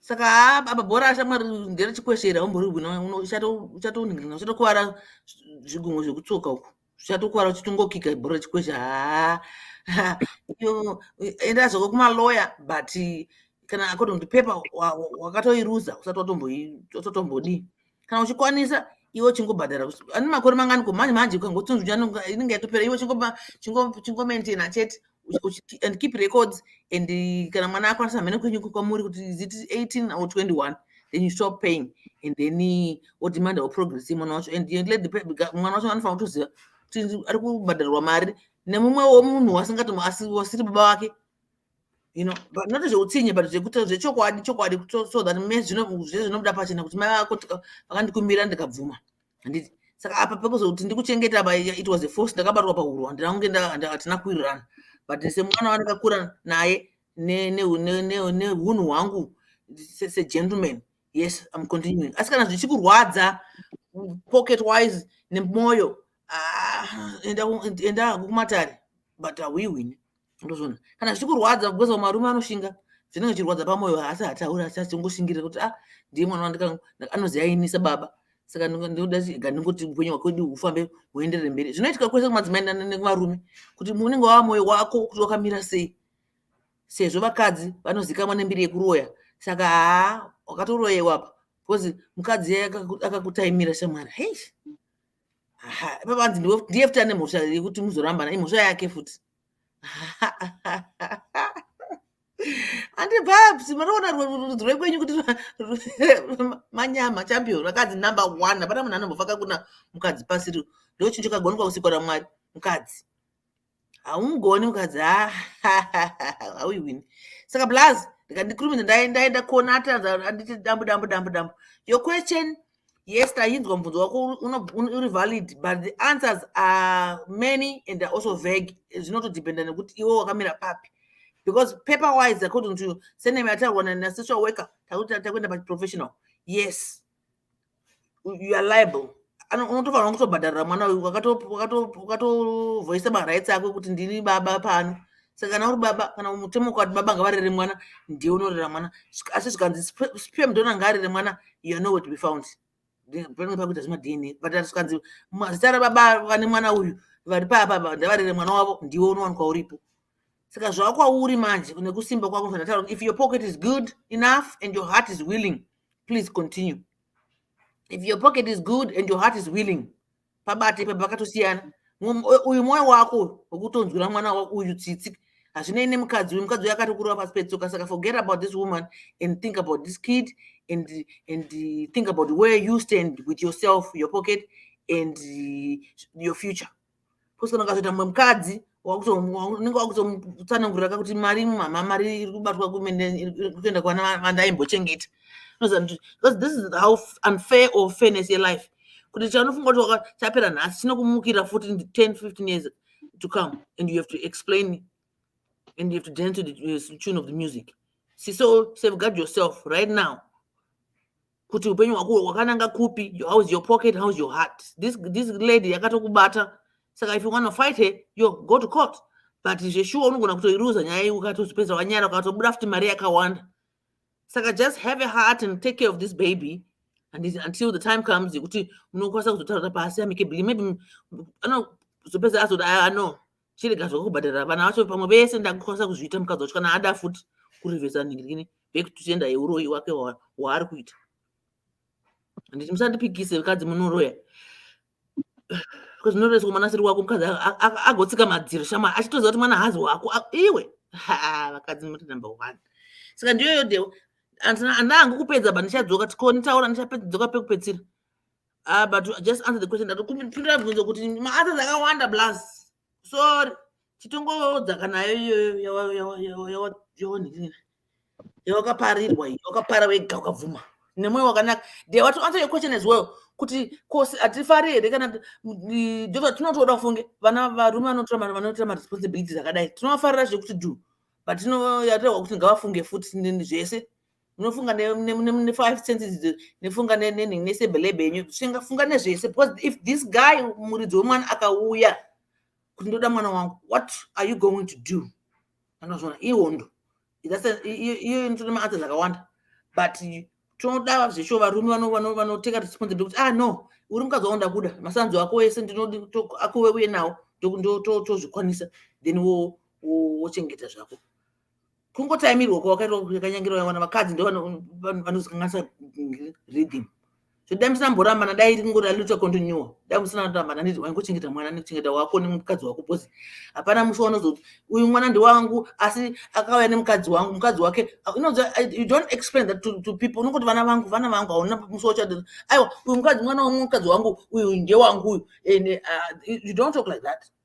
Hapana munhu anotaura achipatsanodza vana like that unless wapinzwa pakoti. Saka enda court if you don't want, but if you do, think very very very very careful as you have not been thinking before. Because no ya time yekufunya tofunga kuti yes ndiro dai ruchengeta mwana kana kazowana mukadzi mumwe wechi3 ndishamunatse mutsanangurira zvanonzwisa here unenge watomusoja watosunga majomba ako kuti hondo yacho uirwe wakasimba. Saka naye wayo Is it my network? Is it what? Is it my network or you are breaking? Ndikuta break dance. It's your network.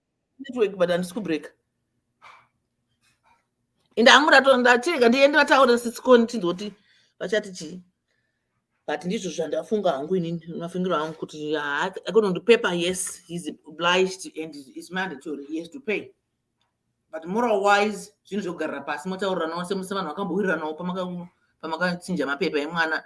Mukadzi anofanira kutaura mwoyo kuti shamwari inini handina inewe, mwana uyu hazi haana ineni, mari yangu manje ndiyo wakuda kuti ndichengeta mwana. It's okay, mwari achakutonga ubva wangumusiya akadaro. I'm out. Thank you so much. Right, Connie? Makadiko vedare. Sorry, mkoma kwangu mwisei. Ndiri bo, ndi. Koma kwangu na sibese pa kamera pasipoda jada kukona uchidya uchibika uku toda kuzviona izvozvo pakamera. Manje ndangachigeza wadza. Kukoma kwangu toda kuzonzwa muchiti masisters isai kamera tiri kuona muri kunzi kuseruka. Ndakasongona chaizvo zvingezotudza. Anyway, First into inotaure.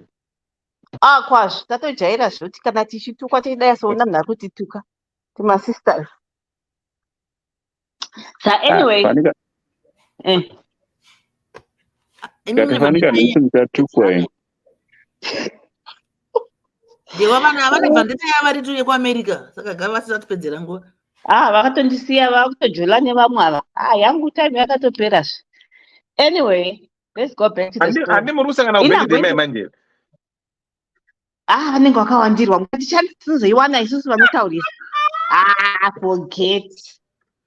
Ndetodzidzisa koni usatobhoye padhuze neni taurisa too much. Kuine vari softers vaya. Kana Tete Maria ndiye chance. Isu kana kutokwankwana zvedu. Anyway, this is the story. Ndewata musoro. Kana chongwani zvakokoni gara wazviprepare iwe paunozongoya unongozvi. Ozandonakirwa nechi? Ndiri kunakirwa ne-acceptance yekuti Connie is not in denial. Urikuona? She has visualized. Arunatsooneka. She can foresee. Zviri kumberi uku. I'm happy for you, Connie. Handisina chance kani. Alright. Handimbe nenyaya tozotamba. Nai. I'm going to answer the story according to how he's written that story and how I'm understanding it and taking it to what the law says. Not the culture. I don't know anything about culture. I'm going to answer according to the law, the process that is done. And it kana uri mukadzi nemurume handitika muda kutora vana to use like in his example yaakaita, he is allowed without going to court because for birth certificate papapo munhu anosaina is you are consenting kuti mwana achashandisa that surname. You don't need my lawyers after that. Unongosaina. But as long as vakataurirana and agreed with this woman kuti and at the same time they also look at kuti mother ivava, does she have 100% parental thing, and she parental responsibility mwana 100%. Kana chishiyana baba mwana, that means you need the consent of that father, the biological father. But setamba ya anyora, it looks like that father is not in the picture. And it. So this guy, murume wake, he is allowed to just put his surname. Ipapo, mwanoshansa surname yake. Pa divorce ya vakazoita, it's still an easy process. You still go to court. Usungwi haudini because zvichakati vanhu vatize varume vasatore vana vedu vachisa masurname. No.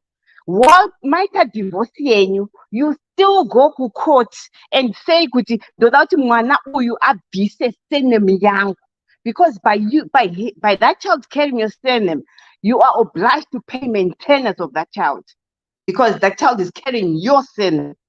You just go to court, and then court will ask you to do a DNA to prove that you see biological. They want that DNA to be done. Unoneta DNA yako as fast as you can, and you go and submit. Bano baba bisa senemiyo. Mukazo vanzi chenda unonyota basic pera. Easy process. A man is allowed to tora seneme mwana without writing my papers of adoption because this is your husband. Adoption only comes in kind of maybe two of those, but I mean my parents are not biological. Kana uine mari as a man, you're not gonna shake out like what this has done. You can still go to court. Pamuno chata paya before watora mwana shansa seneme yake. Monyorerana in agreement to your lawyer. Tamba yogara ikoko. So what could have done now? Could papa divorce? Why notora copy akwe tamba ono submit ukoko family court yongo bisko that. But because I'm not kunyorerana, vano kutenda mnoita ma DNA. Wo yana DNA yako so bisko. Easy. I think it takes like 30 days kuZimbabwe, depending on how fast did you do your DNAs. Check it. Azvityisizve. Saka vana blaseni musatye nekutora vana muchishasa senemenyu. I don't know about cultures also kwanzi mitupu kuti haina ndiko ikoko. Handiko. But I'm just saying what the law says, especially in Zimbabwe. Inini zita langu it's carrying, I don't know how many I've witnessed so many signature yangu kuma lawyers.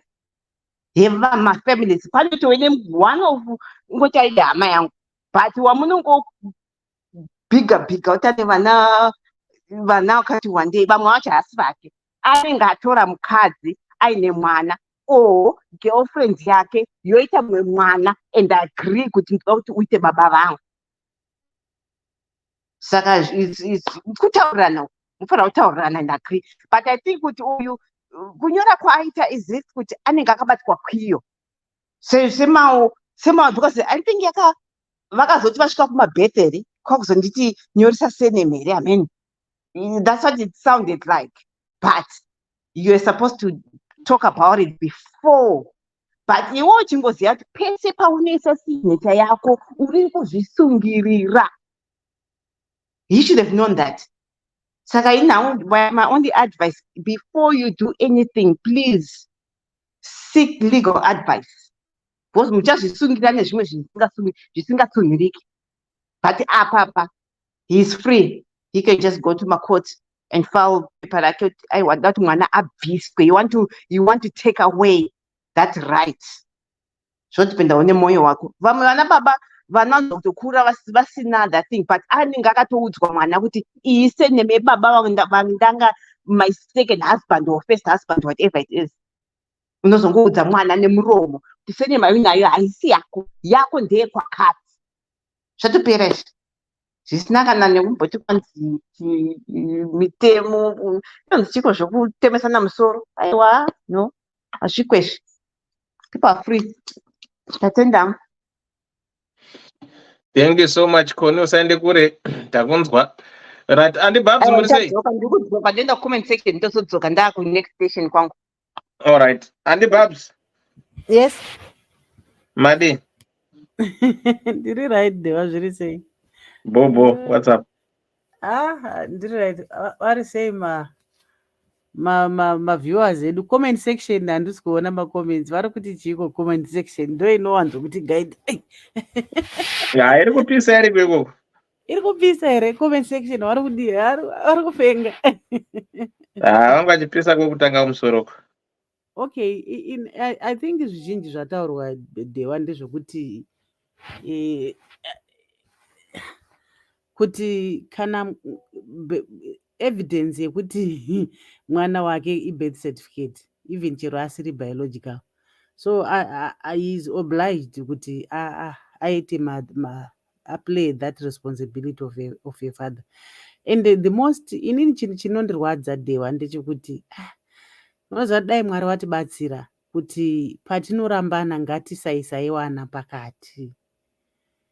Inini hangu ndo pandine dambudziko napo kuti tinotambudza vana vedu nenyaya yema-emotions, kuti kana anga akabvuma kunyoresa mwana uyu zita rake, he is even saying kuti he gave the child the name besides the surname. Zita remwana ndiye akamupa, meaning kuti ndiye anga akutoplay a role yababa. So what's wrong in him continuing kungoita that moyo wekungorera kungoti kana 9 years ndani chimutora kunge mwana wangu. What will make him not take that child as he is, even chero warambana? You never know. Maybe, do you know that sometimes vanhu vanorambana nezvimwe zvinhu pride chaiyo inoita kuti vanhu varambani but vachidanana. Unombozviziva Dewa kuti like varume vanenge vaine ego, mukadzi aine pride, so umwe achiti handinzwaro, umwe achiti hati handinzwaro, but muchidanana you never know kuti ukakontinua uchiita take care of that child munogona kutodzokerana nemukadzi yeye because panenge paine that relationship. Anozvona ende nenyaya uyo akahura manje uyo havangadzokerana, uyo akahura. ndozvandoda kutaura kuti nenyaya iyoyo iri kutaura kuti nzanzi akahura nemuzukuru. Dewa, if you want to dig deeper, ukaona mukadzi akuenda kunohura nehama yemurume, don't you think there could be a problem in this house?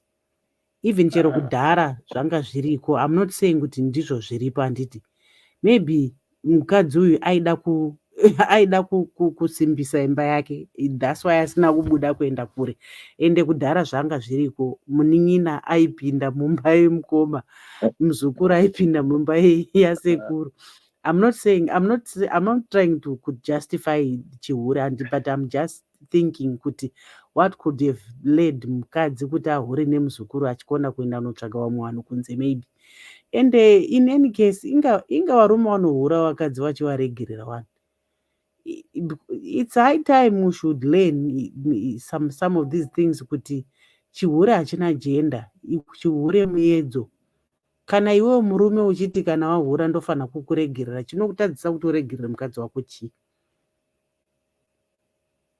Chiti atadza handiti, ko chinotadza kuti muregererana Dewa chii? Kana iwe mukurume uchizoexpecta kuti mukadzi wako akuregerere kana wahura. Mazvona. So I think inyaya yandoda kuuya ndiye yandasvika muchitaura naanti, handizivi ndianti ano muchitaura nawo. Vanga vachitaura nezveculture chichi, and I would want to agree with what you were saying, Dewa. Ndatomboda kupindira ndikati ndega ndinyarare time yangu isati yasvika. I just want to agree with what you were saying 100%. Kuti some of the things vatinoti culture, inini hangu nditori nedambudziko. Kuti culture yachona painenge mwana paanenge achikura, mubaba wasipo, culture inenge iripi? Why zvichizoda kuzonetsa zvonzi mwana azokura, culture yedu yakazodai? Ko paisa paanenge achikura, culture yacho inenge iripi? Kana kuri kunzi it matters most. Why zvisingabva zvangoitwa zvinhu zviri correct from the onset? I don't know whether mvunzo wangu uri kunzwika here, vandoda kuziva the point that I'm trying to drive home here. Iri kunzwika anti babs, ramba muchitaura. So you find kuti even chero mukatarisa nyaya dzana Tinashe Mugabe, vangani varume vari kuchengeta vana vasiri wavo mudzimba? Culture yacho iripi? Sei isi kudetecta kuti uyu harizi dzinza rangu iri? Why isingazvibati culture yacho iri? Anti babs, muri ipapo. Anti babs. Culture uketch up kupindura zvenyu. Culture uketch up, kuti munhu anorerwa culture inenge iripi? Baba vaya vakazobatwa, hamunzwa musana mamunzwa kuti akaripiswa mombe, akaripiswa munhu. Ndo answer dzacho apa, ndo panozobata culture manje. Inokudhira newe. Zvinganiko nhai andisiwo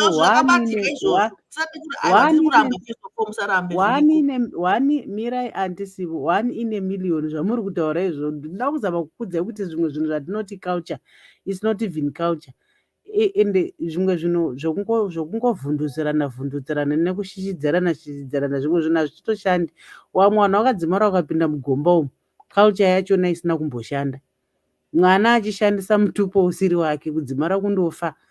Inini chandoda kutaura ndechekuti kana kuri kunzi it matters most, why pasingaiti a way yekuti zvinhu zvinobuda pachena kwozoguma kwakuendwa kwaTinashe Mugabe, kwakuzoguma kwakuendwa kwaTinashe Mugabe. But wangani ko wasina kuenda kwaTinashe Mugabe? Wangani vana vari kushandisa mitupo isiri yavo, wachitonzi vana Dewa ivo vasiri vana Dewa, wachitonzi vana Jena ivo vasiri vana Jena. Vakawandisa anti babs, vakawandisa. That is a non. Vakawandisa, that's a non factor mukutaura chokwadi. Sandiramba yapitaura. Yeah, I think I know umwe mwana wasisi, so baba anga asingazivi baba wake. Sisi wangu asina kuvaudza baba, anga asina kumuudza baba wachona. Aishandisa surname yekwasekuru wake, handiti. Unozoti akangotanga kuzvichinja mutupo, akati inini handiyeri mutupo uyu ushu, inini mutupo wangu ndi ushu. from nowhere, mutupo waasingatozivi. Akatoenda akatofamba nawo mutupo wake waasingatozivi nokuti akautorepi. But it was not even it was not even an issue. Aishandisa senemi amai wake, but iye mutupo wanhu aiti wakamutenda nemutupo wamai wake obva ati aiwa inini ndiri dhewa, iye asitombori dhewa, uri mutupo wokuzvipa because aiziva kuti inini I cannot be mwana I cannot use mutupo wamama wangu, which means nditori nemutupo wangu even chero baba wangu tisingadi ndisingawazivi. Vanhu vanonga vachida identity, but in the case yekuti identity yacho haipo, zvinoitwa sei? Because there are cases like that. So uyu ngaasatombozvinetsa hake nokuti hanzi senemu yangu, kana even chero antu ati angaenda anobvisisa senemu yechichi, ini handioni, hatombooni zvichimeka sense. Ngaangosiyana nazvo, but ataurirane nemukadzi iyeye kuti inini maybe kuti ndichengete, ngatibatsiranei kakuchengeta mwana wacho because ini I can't do 100%.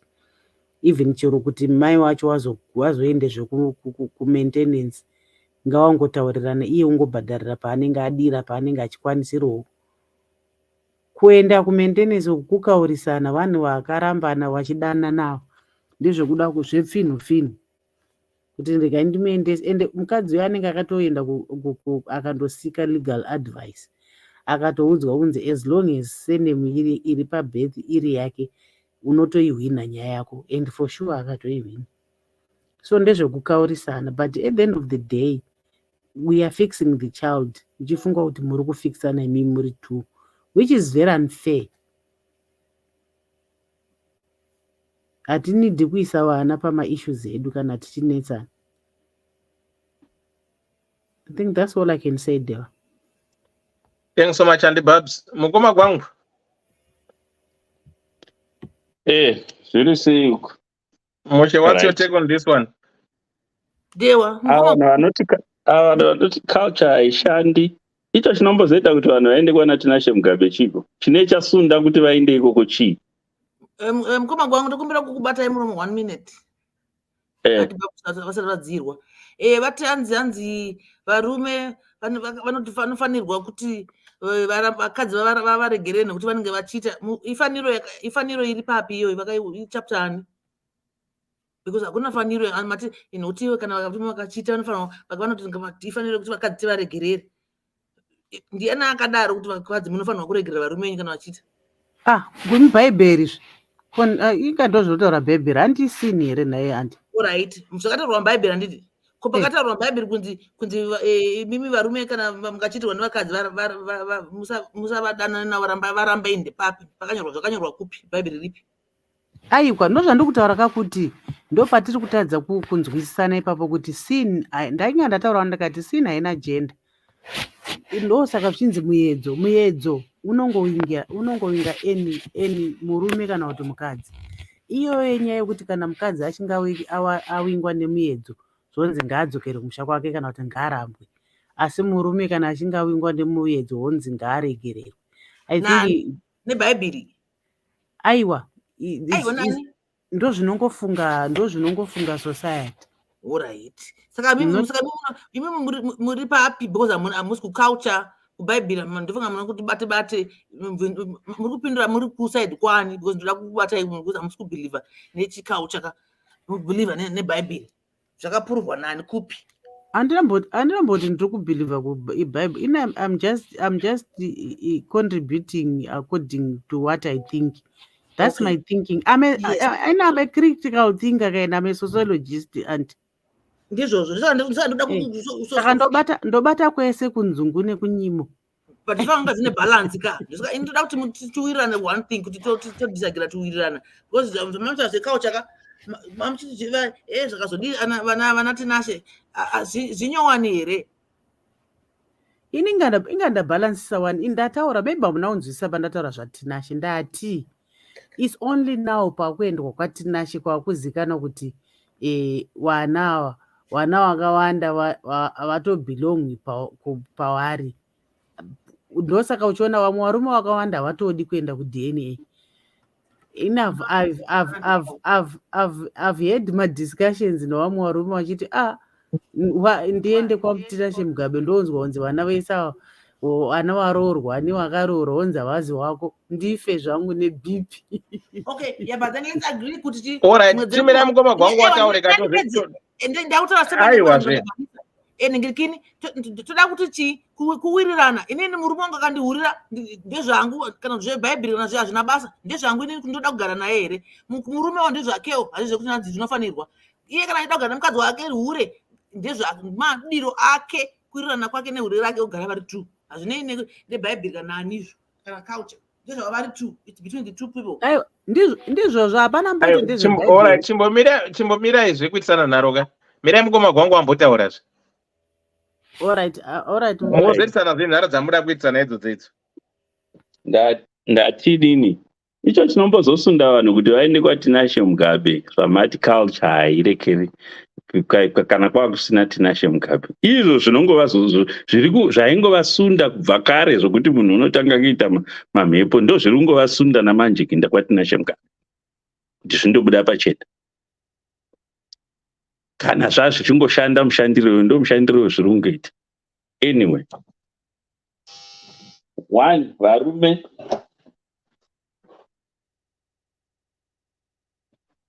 titisana nharo vari kuti okay varume ngati alright just over fanai kutaura ndiri kuuya titisana nharo mamuri kubvunzana kuti chisipo nande babs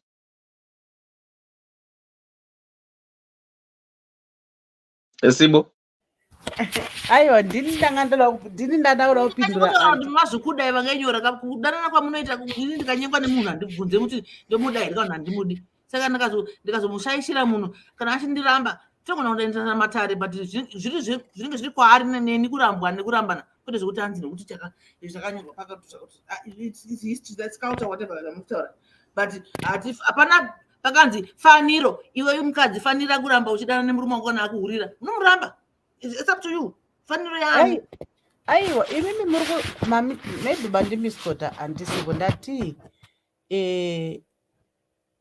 kuhura ichitadzwa handi zvinonzi it's a sin handiti ndosaka muchiona vanhu vasingachidi saka you find kuti murume akahura is a sin mukadzi akahura it's a sin murume akahura vanhu vanozvitora lightly and mukadzi anenge achinzi ngaaregerere because it's a sin handiti but kana mukadzi akahura hakumbotaurwi nezvekuregerera because even chero mukateerera zvataurwa mukoma Dhewa pana ndichiti vanogona kudzokerera Dhewa abva ataura kuti anodzokerana sei iye mukadzi akahura meaning kuti it's not possible but enough seen vanhu vanotogara vese after mukadzi ahura chaiko toona vachitoenderera mberi mukadzi nemurume mukadzi ahura.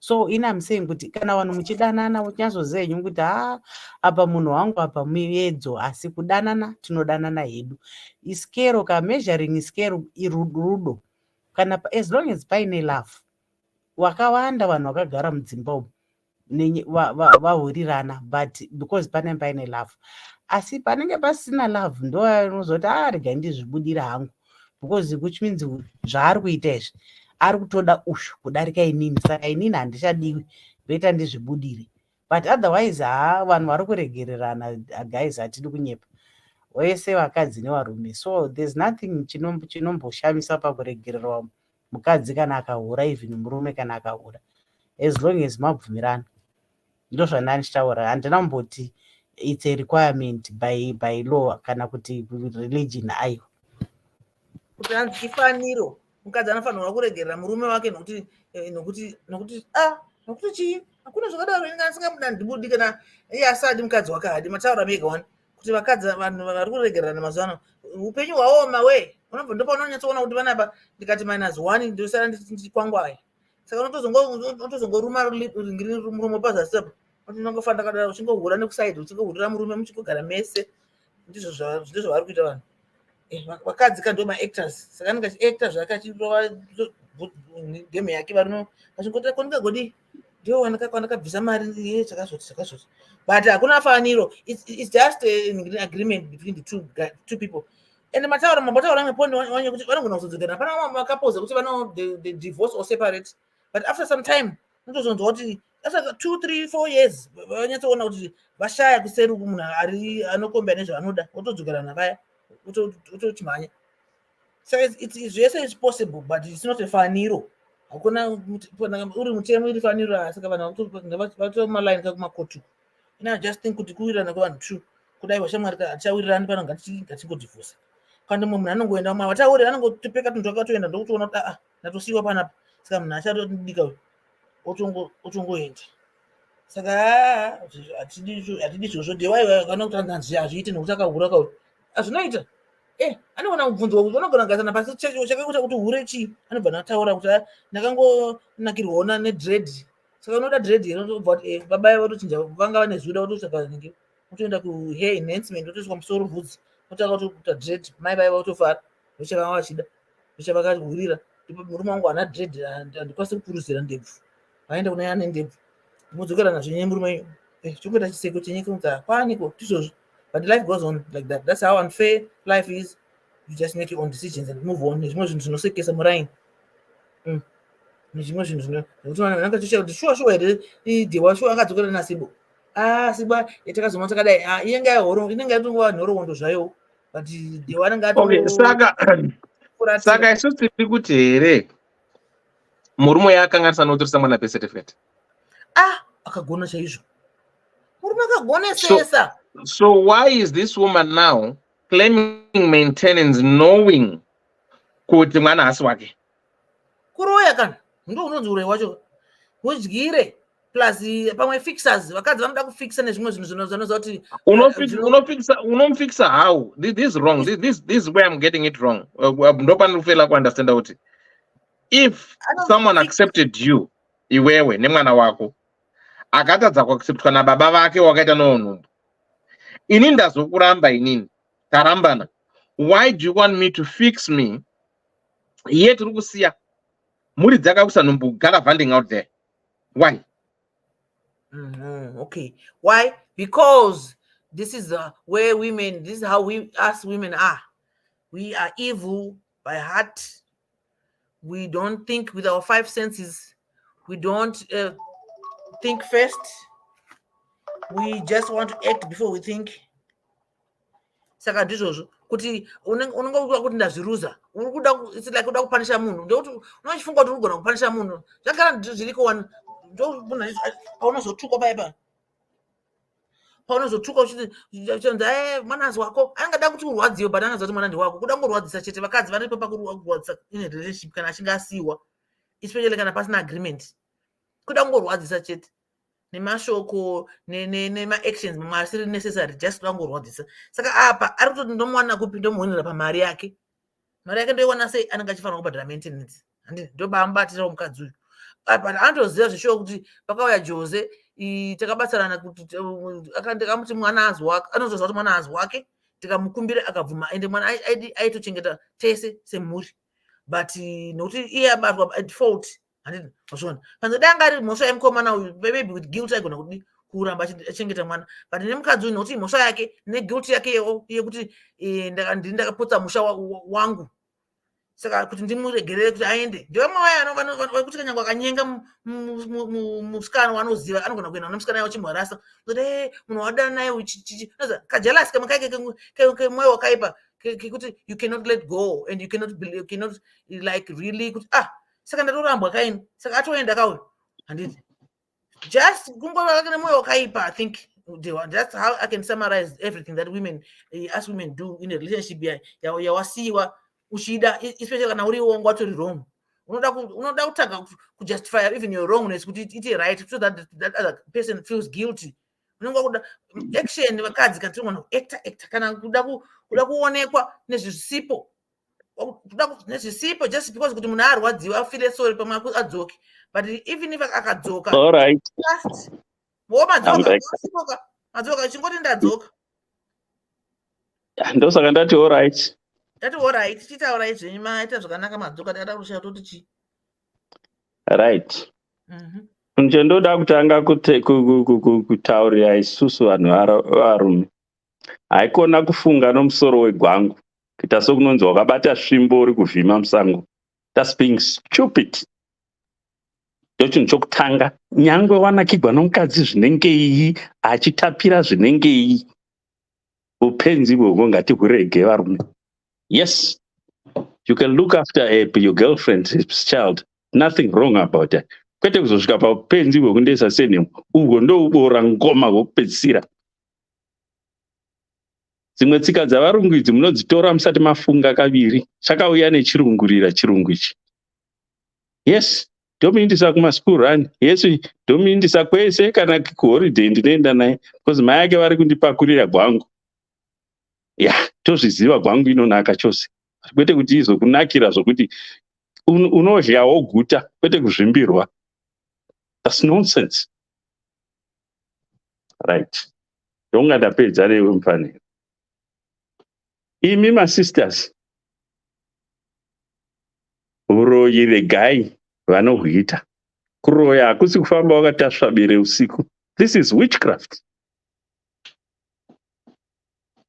Because hasha dzaunopa munhu iyeye wadai wokutoti unotobhosha. Ndinokudira concrete mugwangu imomo ukasazofa wakagwangu kwafuti. Yaseta concrete. Potozodiwa mahama nemabulldozer kuibhagamura kuti concrete iyeye irekere. Why musingachengeteki? Apa tarati vamwe venyu varatidza kuti havachengeteki ende varoyiwo kwana ndunge. Wawana munhu akadai andochinja senhemu achichengeta mwana wako marambana chigadzirisai nyaya yacho because waita zvoupenzi ndiwe wandokanganisa imba. Handizi kuti honestly speaking munoda kuti vanhu vaite sei, varume tiite sei kana muchitadza kuchengeteka like that. Dei muchimbotaurirana behind closed doors, iyemi masisters, kuti vedu zvimwe zvonoka ngatizivi zvazvinoita. Nhasi kana anga ari murume wakaita mistake yakada kundorerekera uko, taidei tahwa matendera ngoma panapa kurira kwedendera. Varume vakazodai, varume ndivana Gilbert. Gilbert hwachona humwe ndimi munohuita fyuga. Izvo hazvishamisi kuti unoenda wondotoresa bheti nababa wacho wobva kuwana maintenance uku noku. Uri pomwe mukadzi muLondon umu. Hachazoti wanga achihora maintenance dzavarume vangani. Vediveka. Musapa vamwe vanhu uturu hwekuzondorodza matemo namapfumo. Munoparara, musada mari zvakapfurikidza. Mari tinofa tichiisiyai. Handizi kuti inini honestly munoda munhu akaita sei, munoda murume akaita sei. Zvimwe zvinhu zvetinonzwa so unoramba kuti is this happening under the sun? Nakamwe kakuita kunoita mama sisters edu. Ini munotsa mwanyu asi chokwadi titatauriyana. Apo ndo aiwa no ina handimborumi nichifuridzira kana kuroya mga ndakaviga mupini. Unopfumuka akakiisa pfumo nesure rinobaya napadumba apa rine ngove riya rokuti munotofana kuribudisa nokumberi because kana uri dhonza nekumashure uku rinobuda namatumbu. Musapa vanhu hasha nezvimwe zvinhu zvomunoita nenyaya yekukara chinhu chinonzi mari. Nokuda zvinhu zvakapfava kunge honye. Takazviona kubva tichikura izvo. Unosundiswa kurekera zvigubhu zvemvura kubva kuraini rokwachitivi kusvika kuraini rokwachakadino. Munhu achingotaura newe kunge anokuda achida kusundikwa chigubhu chemvura. Wai muchida zvinhu zvamahara kudero? Ozokana makuda kusvika kumba kwako, hazvanzi dzangu dzozokuona kuno. Iwe hapana hazvanzi iripo dzose dziri kumabasa. Musada zvinhu zvamahara. Madembi maitiro munoita iwawa. Izvi zvinourayisa izvi. Nesu varume angona kungopusa mhani kuti kunakirwa. I don't know why kuti bhangu inopengesa vamwe vanhu kuzosvika pastage iyeyo sei.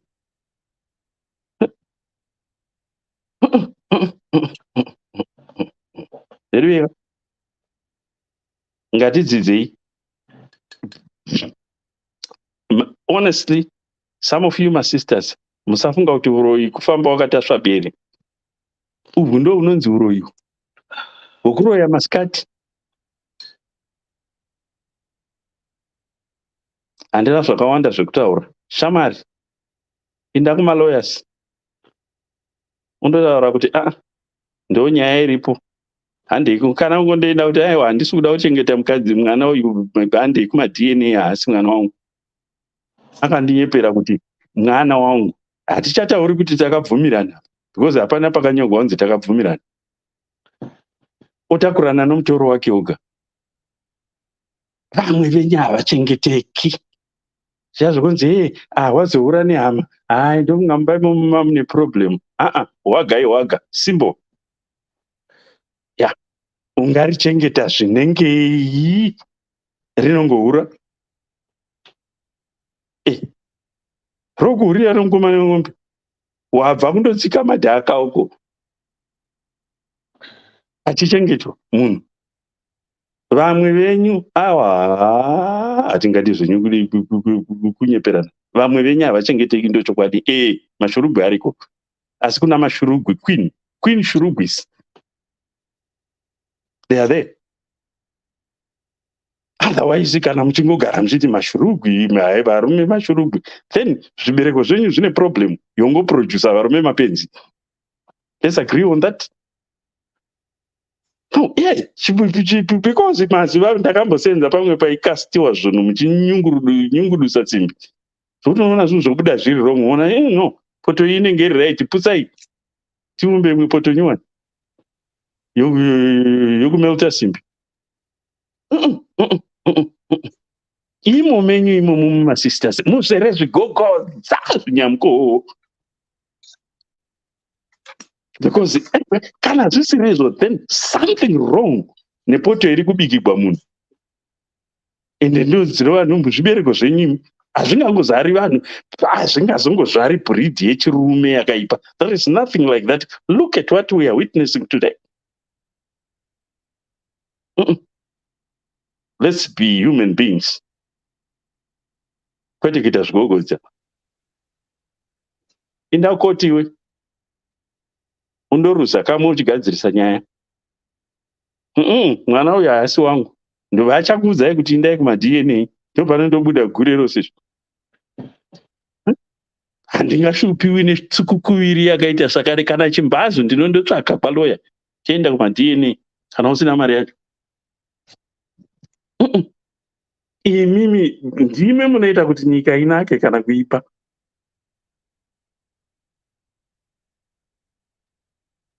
Ndokungandapedza dewa.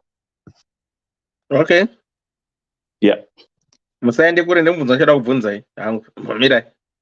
Bvunza. Madliwa muri sei? Anti mako muri sei? Tiripo makadiwo. Ndofara makadiwo. Right, regarding dzokere nyaya ikamuchangopinda. Right, nyaya yanhasi iri kuti iyo maintenance. High School of Thoughts. Vedwe ndibatsirewo. I'm 43 years old. I've been married for 9 years and divorced for a year now. My wife was married before and had a child. We grew up together since we are from the same area. Ndamuda but handina kukwanisa kumuudza tichikura. So I went to kumusha kunhamo and I met her, tikatanga kutaura. We dated and I told my mom I want to marry. Unfortunately, hazvina kunyatsovaitira, but I went ahead and got married. Ndakamutora vese nemwana wake. We stayed together and we had one more child together. Ndaimuti chita mwana achiramba zvokuti dai takazosiyana taine vana vedu 2. Patakaenda kunotora ma-birth certificate evana, that's when she told me kuti mwana wake hana birth certificate. I went on ndikatoresa mwana wake birth certificate using my surname. I did this out of love. Time was moving and suggested she should do a short course so she was able to get a job. Handina kuziva kuti ndabata madhaka pasina mvura. She became so disrespectful. Airamba kubika and sometimes she will bring fast food oti ndiyo sapa yedu, knowing zvake kuti ini basa rangu rinorwadza and I need something heavy for supper. We spoke but nothing changed. Ndakaudza vatete vake akatsiurwa. What led to our divorce was ndakaona a text message from my muzukuru, mwana watete vangu, and the message was, let me know kana vabuda ndigouya. I called my muzukuru and told him kuti asvike kumba as soon as he can. Akauya ndikamuti madhiri ei amuri kuita mbuya vako pano. He laughed and I told him this is serious. He went on and said sekuru hapana. Ndakamuradza phone yamadam yanga vasiya vachienda kubasa because she asked me to claim the insurance and for some days aishandisa kambudzi. Muzukuru paakaona phone akafreezer and he started to apologize kusvika ataura nyaya yake. Anyway, pandambudziko ndeapa. After divorce, ndaimupa mari to look after our son. I was shocked. Ndakuendeswa koti kuti ndibhadhare maintenance for her daughter. I was hurt. Ndaifunga kuti ndiri kubatsira. Ndakapa mwana zita rangu, but we both know that she's not my biological daughter. It didn't work out for us, and it's not my fault. Ndaifanira kugara nemukadzi anondihurira here, especially when I have evidence when those zvaagara akuita. I have been paying maintenance for some months now. I'm heartbroken, stressed and depressed at the same time. Ndoita sei ndakatadza here veduwe ndibatsirewo. This is my story. Right. Magiwayo. Then mamazoti andimako. Hamusi kunzika Magiwayo. Hello. Ndakunzika here. All right. Yeah, makunzika. Ndanchida chekutanga ndanchida kuti hama dzangu masisters tinomboita zvinhu zvinodisappointa. Chokwadi wanyukurwa kumadhaka kwaonekwa kuti wanga uri. Ipapo ndinogona hangu kuti vanokupokana nevopokana neni, but it's true. Waita mwana wako, mukomana uyu haana kumbomenshena kuti ane vana. Itoriwo jaya. Saka chiregai ndikutore sinzi uri wematongo. Watadza kuchengeteka. Wauya waita zvakadai apa nechikoro wadzidziswa. Out of his love. Akutoresera futi birth certificate. Ndosaka muchiona dzimwe nguva it will be so difficult for men to forgive us. Nekuti kana tichiita zvinhu toita zvekuzarura huru chaiko kuvhura hombe.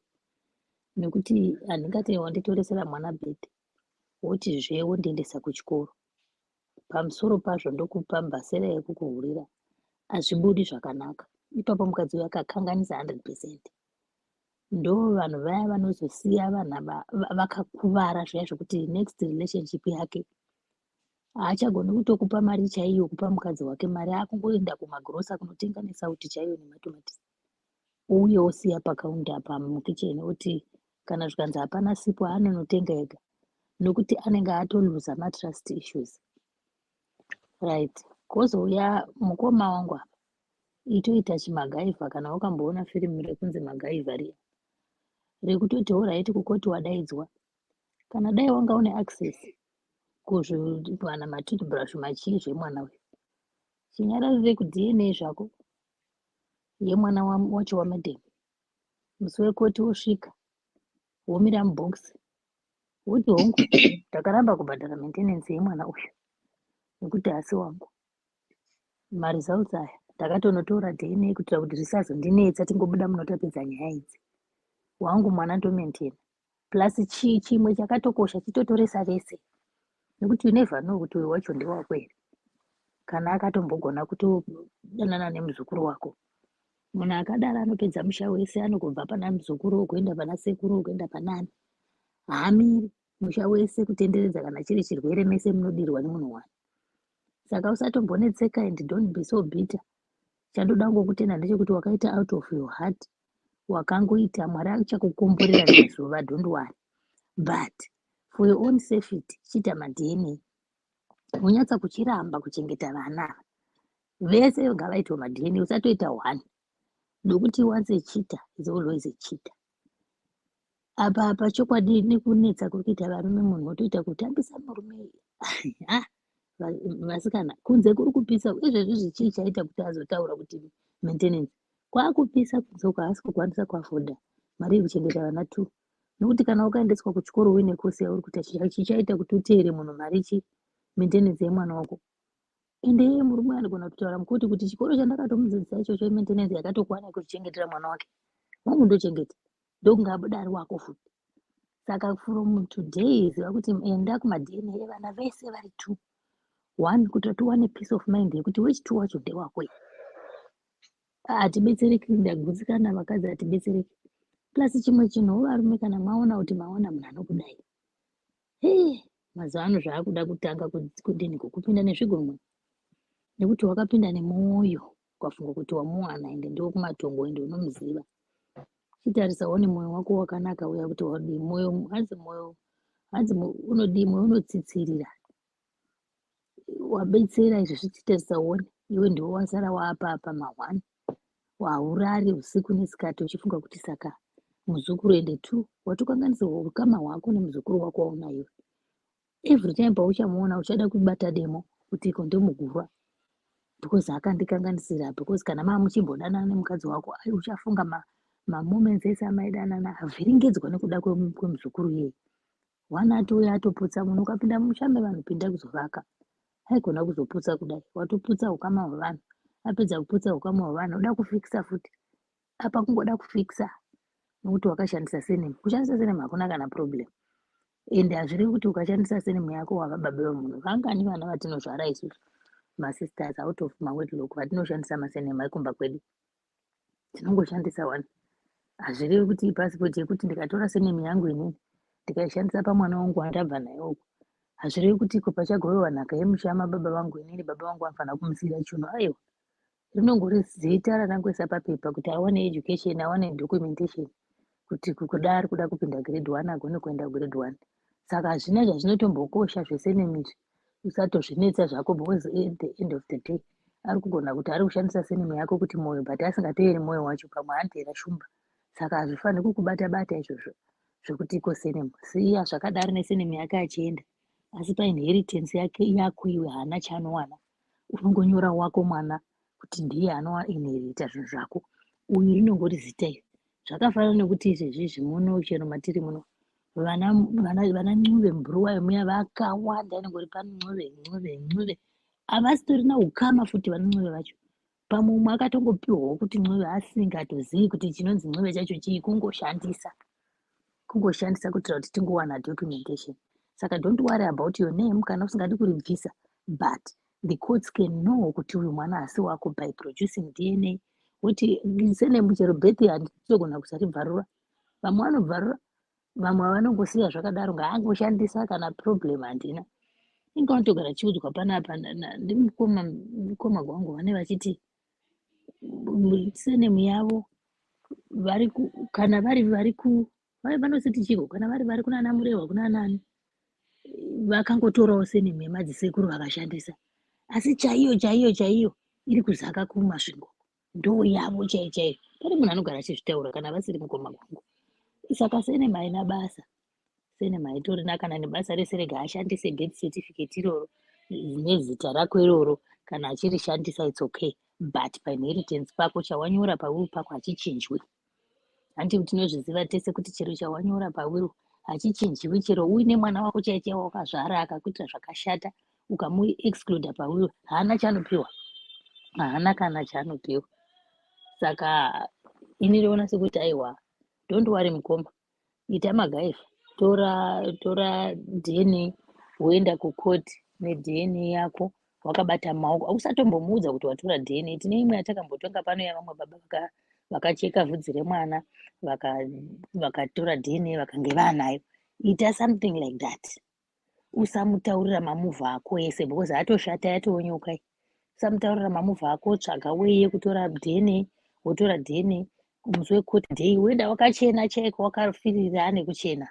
wosvika womira mukoti envelope yako iri pasaidi muportfolio mayo makotsi otaura wobudisa woprodusa mapepa ako woprodusa aiwa indazodai tosiona kana vanoona iyaya the DNA iya ino paternity court iya inomboita patv munhu anoenda neevidence dzake dzekuti aiwa ini chandiri kurambira kuti mwana wangu ndechekuti mapepa aya mameseji aya akambodanana nhingi izvozvo that's the way to go printa mameseji ako vavainyorerana nemuzukuru ndozvakazoita kuti ndirambe koti haimbofi yakakuti wakamurambirei because yes you have the right yekuramba munhu akuurira chero bhaibheri soko ramwari rinotaura kuti munhu haarambirwi zvimwe zvinhu kunze kwechipambi saka kana arambwa nekuda kwechipambi bhaibheri pana sisi bhabha vambotaura vakati varume sei muchizoti kana kuti akaura ngaarambwa its because chero bhaibheri rakataura kuti ko munhu akarambirwa chero hazvina kumbotaura kuti varume vakaura ngavarambwe harina rakataura vakadzi kuti kana vakahura munhu kana akahura anorambirwa chihuri.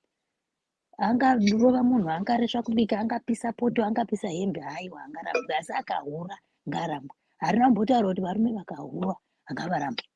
That's why muchiona kuti 90% yevakadzi vari mudzimba varume vanenge vachihura vachidzoka vachihura vachidzoka. Hakuna mukadzi anomboti handichakudire kuti wahura. Ukaona atodaro naye pane ane zvaari kuita. Otherwise vakadzi vanongogara because ndo zvazvitongori. Isu vakadzi because tinochepa, ukahura wotochepa. Varume chero vakahura havachepi, vanogoramba vari. A man is as old as he feels and a woman is as old as she looks. Nekuti outside her periods ndio yedu isu ndio inotanga kushata. Ndio inoita kuti tisagona kugadzikwa pamaketa. Si murume ane 90 akaiswa pamaketa. Panotoita tuchembere tunouya. Asi mukadzi ane 90 akaiswa. Dzokorodza statement iyo yematauro, dzokorodza iri kunakidza. Ati vakadzi kuti pakuhura dzokorodza statement iyo. Ndati kuhura Bhaibheri chairo soko raMwari rakataura kuti munhu anorambiwa nemurume wake kana ahura. Harina kutaura kuti murume anorambirwa chihuri. That's why muchiona muBhaibheri chero varume vanga vane vakadzi 100.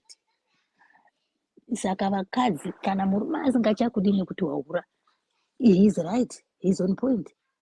Iwewo mukadzi kana ukati hauchadi murume wako nekuti ahura, pachako. Asi kana uchida kungogara nekuti ahura, pachako futi. Hazvina zvazvinokanganisa, hazvina zvazvinokukanganisa iwewe. Kana uchida kukuregerera womuregerera. But it's difficult for varume kuregerera mukadzi anenge ahura. Zviri natural. That's why zvakatostatewa chero muBhaibheri kuti vakadzi vanorambirwa chihuri. Ende vakadzi kana wahura kwacho ikokoko ndiwo unopera. Varume havaperi.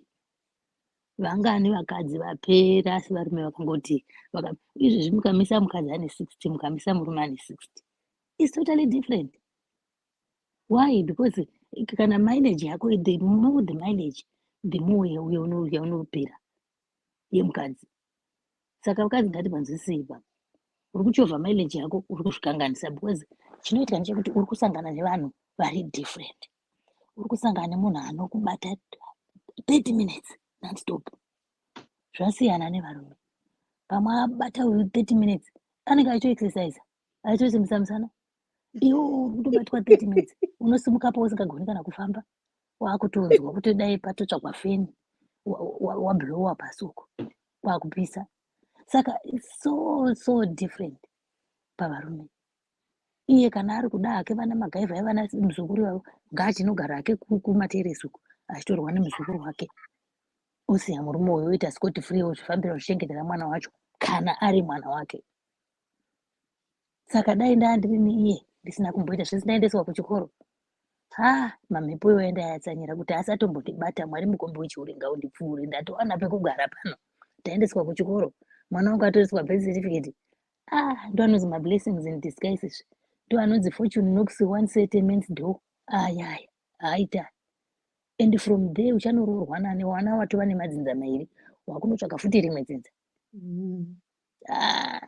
Uyu atongova nyama baya iyi anenge akungofamba achingobata-batawo paabata-bata achiita mapiece job. Ndo wamoti mablow job acho iwayo. Otherwise kuchatoroorwa hazvichaiti. Anogona kuroorwa but atova kana akaroorwa atoshata uyu. Atova gangster, atova mumuti anenge akungotora mari, achiluta mari. Ndo vaya vanenge vakungoroorerwa kuti right, this time uyu akandiroora ndichamunyepera chekuti nechekuti nechekuti. Ndobvapo pamwe ndatoonemba. There are people who get away with that. Kungopindira mumba kungodestroy, achienda achifamba achienda as long as iro bhegi rake rakazara mari. Haanei nemafeelings emunhu. Same kune varume futi vanodaro vanenge vachingofamba vachingobreaka mamwoyo yevanhu. Vasinei nemwoyo yevanhu. Saka andombomwa mvura. Thanks auntie. Andima kumurisei. Musekuru Benford murisei. Ndiripo zvangu. Paula urisei. Makadi. Murisei mese pano, mapanelist, comment section, munhu wese sei. Vanhu vese bo andima kumukapedza then Paula then Sekuru Benford. All right. Sisi vabva kutaura kuita kuti nemo zvana achida kutaura anyway. Zvataurika zvakati wandei, but ndisati ndataura hangu regai ndingoti panapa pakanaka chaizvo because vanenge vauya nenyaya havasi vega vanodzidza kana kuti vanobatsirika. Vanhu vamwewo vanenge vachitobatsirika kunyange vasirivo vanenge vari varidzi venyaya. Zvino zvakadaro ndaiona sekuti sezvo zvinhu zvakamboti taurike kuti hapana answer iri wrong kana kuti iri right. Zvinenge zvichingotaurika ndizvozvo zvekuti maexperiences evanhu, pfungwa dzavo dzavanenge vachifunga maererano nemaproblems anenge auya. Saka ndaingoona sekuti zvinenge zvichida kungoti zvataurikawo nemunhu anyora dambudziko ndiye aripo pakuti ozvitora here kana kuti osiya. Torega kuzopanana makomenzi akafanana nekuti abva kutaura uyu amboti zvakati but azozvicontradicta. Ndoona sekuti munhu kana uchitaura rimwe divika une kodzero zvakare yekutaura the other side of the coin because unenge une maexperiences ezvinhu zvinenge zvakaitika mukati meupenyu zvakati siyane siyane. Ndangoti ndiedze kuzvijekesa because ini ndine dambudziko iroro rekuti ndakataura divika ndinozonzwa ndichida kutaura futi the other side kuti ndinyatsonzwa kuti ndataura. So zvisinei ndoda kuenderera mberi ndichiti nini, vabereki vanotibereka vai vabereki vatinodedza vamwe tichiti tumadhara turi kumusha kana kuti ana muchembere, ndo mastatements anotaurwa nevechidiki. Musadheerere vanhu ivo kana muchivaona. Dzimweni dzenguva wisdom yavanayo inenge yakapetwa yatinayo isusu kana 100 times, but because isusu tinenge tichitora sekuti vabereki vedu ndevekare vakasara, havana kuenda kuchikoro, tinoona sekuti zvavari kutaura hazvina kana basa. Inini from experience ndakangodzidza kuona kuti mubereki wako, hakuna mubereki anoudza mwana wake zvinhu zvekuti arasike kana kuti aende pasiripo. Kazhinji vabereki vese vanoshuvira kuti dai mwana wangu aitawo chinhu chakanaka kana kuti dai aitawo zvinhu zvakanaka. Sei ndiri kutaura izvi? Munyori mutsamba yakatsanangura kuti amai vake havana kufara nekuda kwokuti mukadzi uyu munhu wemunharaunda, ndo vai vanotaurwa vematongo vai munhu wekuti vaitoziva ende vachitoziva nedzinza rake. Saka mukusafara imomo dai pamwe akabata mukombero wavo kana kuti akavateerera, kutaura kuno padare pano tingadai tisi kutaura nezvenyaya yake, tingadai tichitotaurawo nezveimwe munhu, but because haana kuda kuzvipa nguva yekuti iva amai vambonditsiura sei vari kudaro, akatongoshora akaona sekuti zvavakanga vachitaura zvisina basa. Mukunyora kwaaita haana zvakawanda zvaatiudza maererano nezvakataurwa naamai vacho. Maybe zvanga zvisina hazvo basa kuti tizvizive, but chokwadi ndechekuti iye ari kutoziva zvavakamuudza zvaasina kuteerera. Saka ndataura izvi ndichitirawo kune vasati vasangana nedambudziko rakadai kana kuti vanozosangana naro kumberi kuti mashoko atinenge tapiwa nevabereki vedu dzimwe nhambo ngatingoatorai tofunga nezvawo, tofungisisa zvatinenge tichida kuita tisati taita, kuitira kuti tipotsane nezvinhu zvinenge zvakaita sezvizvizvi. Zvino zvisinei, hanzi yadeuka mvura haidyorerwe, yakatodeuka kare. Ndapa kutaura manje maererano nezvake iye nekuda kwokuti mukadzi uya hapo pano, tinenge tichitaura hedu tichibata mukadzi, tichitaurawo zvekudivi remukadzi kuti tidzidzisanewo nekudzidzisawo vamwe nekuti tionesane. But ini ndakuda kutarisa iye munyori murume ari pano kuti zvambotaura navagwangu kuti akatadza kufunga. Vamwe vanenge vakutotaura vachita sevanotuka, but chokwadi ndo chinenge chichiudzwa munhu kuti munhu unenge wapinda murudo rwacho nezvese zviri pauri otadza kufunga ramangwana. Zvinenge zvakanaka kuti zvese zvaunoita munhu usati waita otanga wambogara pasi kuona kuti izvi zvinogona kuzodii mangwana kana zvakadai. Pamwe kuda zvinobatsira dai akanga akaita seizvozvo. Saka akangozvitora sekuti sezvo tadanana plus munhu akamboita mwana, saka ko zvingaitike chiripo ndechekuti tichatongowirirana. Munhu ari kutsvaga musha, saka tichangogarisana. Saka why not kutora mwana wake ndichimupa senemu yangu hazvina basa. Haana kuziva kuti aroora pfambi. Saka ndichingozvisa mutsoka dzake. Zvinhu zvakangomarara, zvinhu zvinorwadza. Ende zvinhu zvisagadzirike kunze kwokutongosovha dambudziko rapo paground. Because hazvisisina reverse zvakatoitika kudhara. Saka sekutsanangura kwaitoo vambotaura kuti nyaya yapo dzanyaya mbiri. Aidha woenda kukoti kusanganisira neizvo zvemaDNA zviri kutsanangurika kuitira kuti ukwanise kuzowana umbowo hunokubatsira kukoti kwacho kuti zvifambe. Kana kuti wakuchitongoteramira. Kuteramira kungosiya zvakadaro. Uchingoshirira kusvika makore acho anotaurwa aya akwana.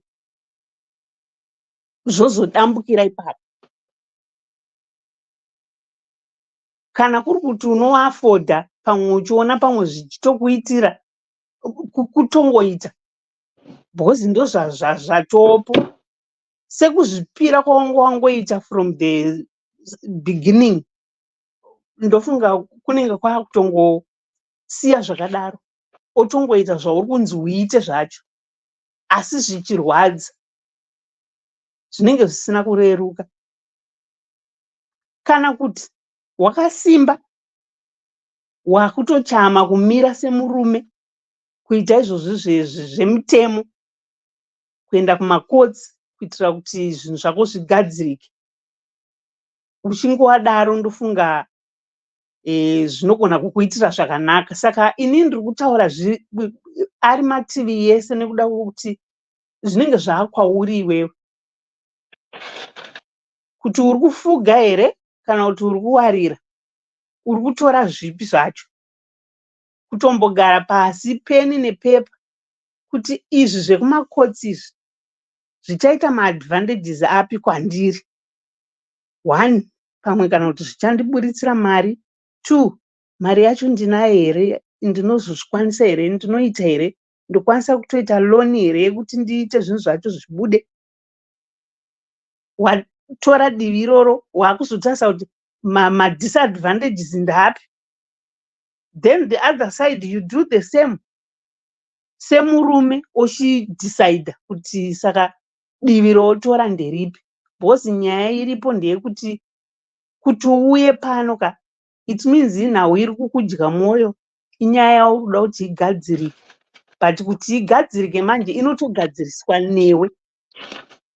Kuburikidza nekunge waita zvauri kubatsirwa nazvo, pfungwa dzauri kupiwa nevanhu vakasiyana siyana. Ndo matauriro andingangozviita iwayo. Ndochipedzisira ndichiti kana zvichinge zvazoitawo maitiro aunenge waita, tinokushuvira rombo rakanaka kuti ubudirire pane zvauchafunga kuita. Asiwo zvakadaro hazvidurire magumo eupenyu zvawaitwa nemukadzi uyu izvi. Hazvireve kuti ndo zvakaita vanhu vese pamusoro penyika ino. Ndosaka uchiona kuti vanhu vanosiyana siyana. Vanhu vane mabeliefs akasiyana siyana. vamwe vanoenda kuchechi, vamwe ndo vanoendawo kana kuti kumidzimu, vamwe vanoenda kun'anga, vamwewo ndo vaye vanoitawo zvavanoita, asi tese tiri vanhu. Saka zvandoda kungoedza kutaura ndezvekuti haikona kuzorarama upenyu hwekunge uri munhu akasungikana kuburikidza nekuti wakutya vakadzi, kuti pamwe ndakada kuti ndirore ndiwane, pamwe ndiri kusangana futi nemumwe akadaro kana kuti atori wese, saka ndozo wamufiye. Ndoda kuzama kutsanangura kuti ugobvisa fiye mukati mauri, wakazvipa nguva, uchaona kuti unogona kutosangana nemumwe munhu anenge atora amai Mariya chaivo kubva kuna Mwari, kuzokunyaradza kana kuzokuzorodza. Ende ndine chivimbo chekuti amai vako semunhu akambotsura, nhasi uno mumwe vamwe vanhu pamwe vari kutokupa mamwe mashoko ekuti wakafungisisa, unenge uchitongoti upenyu hwakaoma, kurarama hakuite. Kurarama kunoita, asi kuti dzimwe ninambo Mwari vanokuisa pane imwe nzvimbo kana kuti mune zvimwe zvinhu zvekuti udzidze zvimwe zvinhu. Because usina kuiswa ipapo haumbofa wakaziva kuti upenyu ndo the other side of life. Saka wapo mumadhaga imomo, it doesn't mean kuti haukwanise kugeza ukachena. Saka inini advice yangu iri kuti munyaya idzi urimo, uri kutraya kuti dzosovheka sei, dzofamba sei, but hazvifaniri kuzokutadzisa iwewo kuita relationship ichakupa upenyu hwekugara hwakanaka. Zvinozoita kuti iwewe nemwana wako kana kuti nevana vako muwanewo kugara kunenge kwakanaka, nekuti munhu wese anodhizevha kuve neupenyu hunogarika. Because pamwe uchazowana vachakufurira, enda unotsvaga mushonga, umudai, ukazomudai. Sometimes zvimwe zvacho zvinogona kuita sekuti zviri kushanda tichipiwa maadvice iwayo, but ndo mishonga iri kuzopedzisira pamwe pacho dzanyoka mukati medzimba. Zvazvinhu zvakakurisisa, amakomo ekuti kana kwakwira hatikwanise. Saka ingori advice yekuti muupenyu unofanirwa kuziva zvekutora nekusiya, especially kana uri panguva yekupiwa maadvice. Tinouya nenzira dzakasiyana-siyana, mazwi akasiyana-siyana, mashoko akasiyana-siyana, but give yourself time yekunyatsosefa kuti zvauri kupiwa zvacho zvingakushandire, zvingakubatsire ndezvipi, ndizvo zvotora izvozvo. Saka naiwaya mashoko, aiwa mukomadewa, ndinotiregai ndimbomwa zvangu mvura. Thanks so much, Auntie Marco. Thank you so much. You're Right. welcome. Kola, how are you? Dewa, I'm fine, but I've got a complaint. Pane munhu Okay. ari kundiroya pano paDDC nekuti zvandinenge ndauya ndakaplana kutaura pande ndiri pahold pepe ndokungoerekana zvachinja. Okay. Saka pane munhu ari kundiroya opinion yangu kuti opinion yangu ite serious. Urikuma kuroyeka. Pane munhu ari kundiroya. Zvinongoti anyway. So my first question, or the most important thing chandinoda kutaura ndechekuti pane vanhu vataura nyaya dzekuenda kumaDNA. Please, if this guy is he ari mucomment section? I think so, yeah. Ndanchikumbirawo kubvunzirwa kuti yaari kumbobhadhara for his own child maintenance yacho yemari, and then how much is he paying for the other child as well. But if he does go the DNA route, please don't go kunoita DNA yako privately and try to take it to court. It's not valid. You actually go to court and have the court order the DNA. You have to do a court ordered DNA, because my DNA anoitwa asiri court ordered, they are not always accepted by the court. Zvekuti ivo vacho vanotaura vekwana Tinashe Mugabe usually sometimes vanenge kana vachida kushandisa results for legal purposes vanenge vakaenda court first vopuwa court order and then they take the court order to kunana Tinashe Mugabe vozoitirwa ma-DNA from there. And then ndandichida kungoita comment pamberi about zvataurwa nahandimako kuti it might cost you money. Ipapo handimako ndo vandichinja moyo wangu vati it might cost you money, ndikati no, it's not going to cost him as much money in the long run because we are talking about maintenance yemwana until age 18 and I was trying to do the math, but pandazotanga kufunga ipapo ndo pandazoti ndikati but mafesi tiri kufurira indandauya panapa nchida kuti azvishuwa enda kukoti unodi unoti mwana asi wangu ubviswe pamaintenance, but the reality is yake yacho yemwana wake ari kuipa mai avo. And it got me thinking kuti right, isusu tawina nyaya yedu taenda kukoti tanzi mwana asi wako wakubhadhara, let's say ari kubhadhara $50 yemwana yeyu. The reality is mai ava ndo vanenge vachiitambira zvichidero wako mwana anopedzera kutobatwa rafu namai vavo because of kudo ravo, because we know what kind of person this person is, because mari yako haiendeka yakanyorwa haidzoke nemarisiti kuti yaitwa sei, inopedzera yotozoshandisirwa iyeye wako achinyimwa. So ipapo ndo pasochinja moyo wangu kuti pari tricky patiri kutaura, because in the end this guy's child might actually end up suffering. So that's one thing to take into consideration. Mainini ava kune kunombobvunzwa kunzi mainini vari kupi, mainini ava handimbodiuza kuti vari kupi, ngavagare kwavari ikokoko. Asi zvataurwa nahandimako ndo zvanandichifungawo kuti amai chavakaramba vakarambirei, takaunzwa here kuti vakanga vachiziyei, because pamwe wane zvavaiziya pareason ye-first marriage yemunhu uyu, and then iyewo munyori anoziya here kuti first marriage yakapera sei. And then the next thing is mukadzi uyu achiri kuenda kubasa here, achiri kukwanisa kuenda kubasa here, ndo pane imwe problem yementality dzedu sevakadzi vekuzimbabwe. Hanzi ini yangu mari ndeye-weave nema-nails, yemurume ndo inoita zvese. Zvichizomupa ikokutenga mafast food anodhura. Munhu anoita budget chaiyo chaiyo haangamboiti zvemafast food achirega kuuya kuzobika, which means the reason why I question all of that is in the household pavanga vari vese yacho yaanga ari kuita yanga yakaitisirwa kosi yacho yanga imbori yakambonyanyoita sei kumari yacho kuwanda, because it goes to can she manage her own budget ari ega. First because of is the money enough, and then second because of does she even have the skills, because that will go to mashandisira ari kuita yemwana wake yaari kutumirwa iyoyo, and it will also go to maybe probably explain why she's trying to come back and get more out of this guy, because pamwe in reality ends are just not meeting, because on top of everything else pamwe basa rakapera.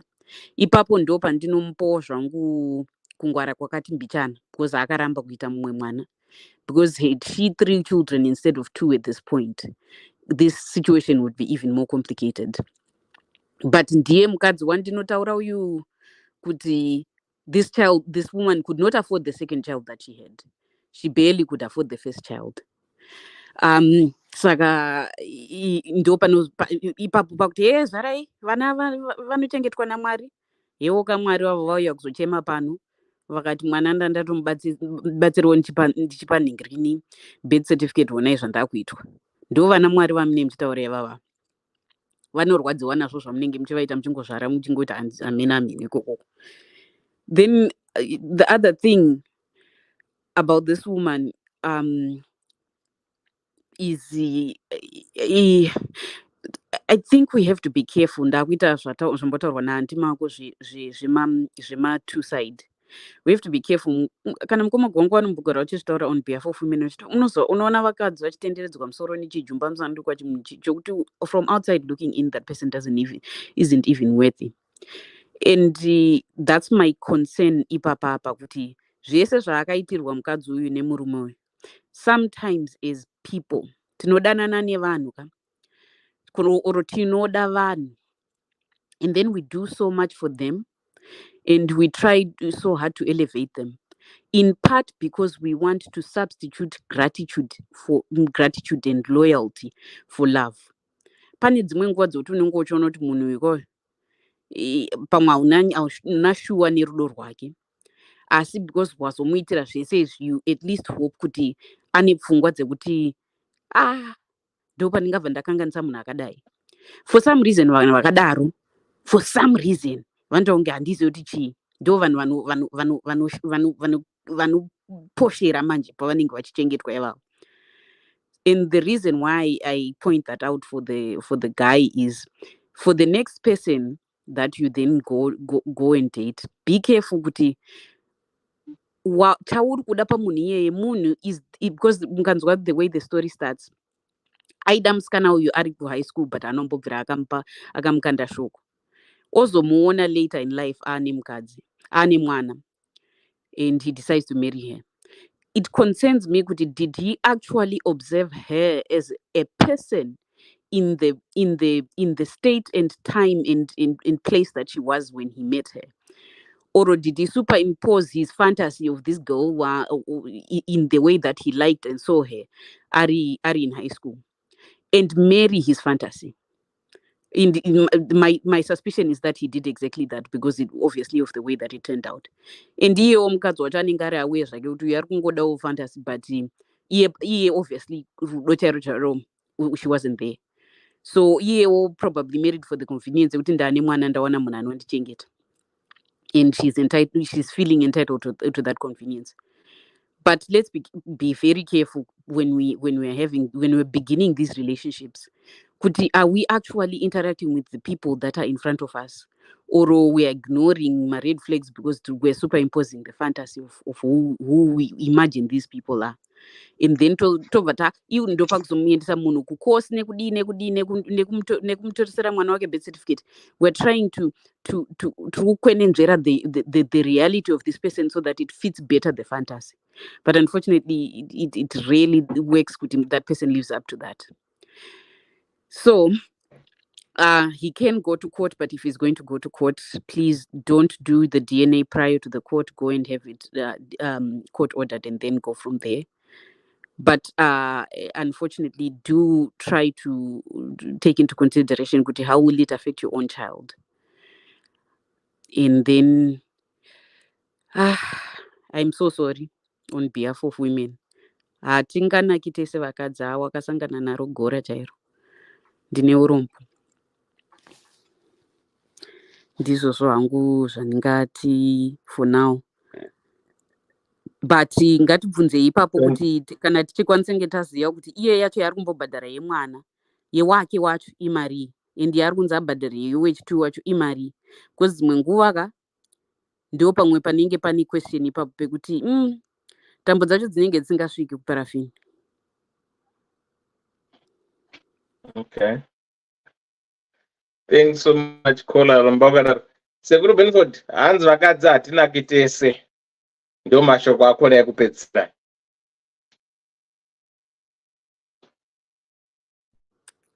Vari pamute. Kule. Ndiani mute? Okay. Hands nakola vakadzi hatinaki tese. ya ndizvozvo. Okay. Inowanza ndinofarira kutaura zvinhu zveculture steering. So every time I hear anybody mention about culture, I get fascinated, and I like those discussions. So a lot of people wonder why culture edu was very tough on women. Panyaya dze promiscuity. Which is also supported by the Bible, and I think they got it right there. Ndizo nyaya dziri kutaurwa kwana Tinashe Mugabe idzodzi. Culture yedu vaiziva kuti kana mukadzi akafamba hatizozivi kuti tive nechokwadi chokuti vana vatiri kurera ndevedu here kana kuti havasi vedu. because mukadzi ndiye unotakura nhumbu, so it's not questionable. But kana once angofamba paita varume vaviri, so that's why I think our culture was very tough on women, kuti kana mukadzi akangofamba ngaarambwe, ngaanodzorwa kumusha kwake ngaarambwe. It was like that. It's not, there's nothing, anything, changa chiri very, very special, chazvanyanya kuitirwa other than kuti vanga vasina chokwadi. In these days, I think ndakambozvitaura kuti nenyaya yema-DNA test is now up to the two. Kana mabvumirana zvenyu watesta mwana ukaona kuti ndewako, munogona kugara. But zvakubva kwamuri. The problem inoita vanhu, ndazova machitaura kuti sei varume zvichiacceptwa, in particular I think it was Andy Babs who was saying kuti varume it seems it's acceptable kana murume akahura tongoti mukadzi regerera murume wako, kana yet kana ari mukadzi everyone is ngaende. Now here's what I think, and also from my own experience, it's about trust, and the personal trust, marriage will never work. Once the trust is gone, marriage yatofa. I once mentioned this when I had the similar experience. I started to realize that the person I thought my ex-wife was, maybe that was not the person when I funkira. Saka, no marriage will survive that in most cases. I still applaud women kana vachikwanisa kuregera varume and kind of nature their marriage kuti dziseva, but in most cases unozoona kuti once zvaitika izvozvo mune makungosusukidza marriage kuti iende, but it will never be the same. So that was one point yangobudawo that I thought I would just mention here. Coming to issue yemunyori, I think it's very straightforward. I was listening advice yapiwa na Koni pekutanga and a number of other panelists. It's straightforward. Kana chiri kumurwadza iri kubhadhara maintenance yemwana usisiri wake, this case tongopedza nyaya iyi kuenda kucourt, and then woita ma DNA will be straightforward because he knows kuti haasi mwana wake. So once zvaitwa izvozvo, the court won't force him. They will allow him kubvisa mazita and to change everything. They will allow him to do that. So I think that's the way he has to, he has to follow, like what everybody else suggested. Now, I think it's equally, because 50-50. Kana kutoti vakadzi I think vatori pamberi. Ndo atinoti shiri yakabvuta reckon. Kana kuti kare vaingochiita futi chifambi chacho, but chakangova better than men. I think it's almost obvious. So ndakazombonakidzwa neumwe munyori mucomment achinditi at times you even wonder kuti unoita kunge uchavhunza mudhara kuti but pamakandiita hapana runyoro kupe rwamakambonzwa here kuti mai vakanga vachifamba famba nevamwe vanhu, because nenyaya dziri kuitika especially ukatarisa pa-DNA results apa, not very few of us can be certain kuti vana baba vavanavo ndivavo. Zvikanyatsokutsvakwa tinotoona kuti majority vari kumadzinza asiri avo, kana kuti tiri kumadzinza asiri hedu. But in the end, ndo life yacho. I think inapana zvukuita. I think that's what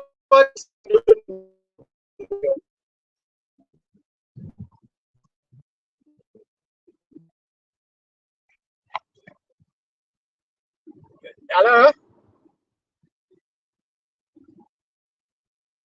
tiri kukunzwai. All right. Ndandapedza ndanda utongoti ndinzwe respond ya mukoma ini ndandapedza. Zvatina kunzwa zvamapedzera kutaura makata. Ndandadropa. At the very last few seconds. All right. Manga manzwa pandanditaura zvekuti pane munhu waiti unoita kunge uchabvunza mudhara kuti pandakazvarwa. Okay. Yeah. Saka I think pekupedzisira ndati ngotaura kuti zvekufamba it's almost 50-50. I even think kuti vakadzi vatori pamberi at the moment.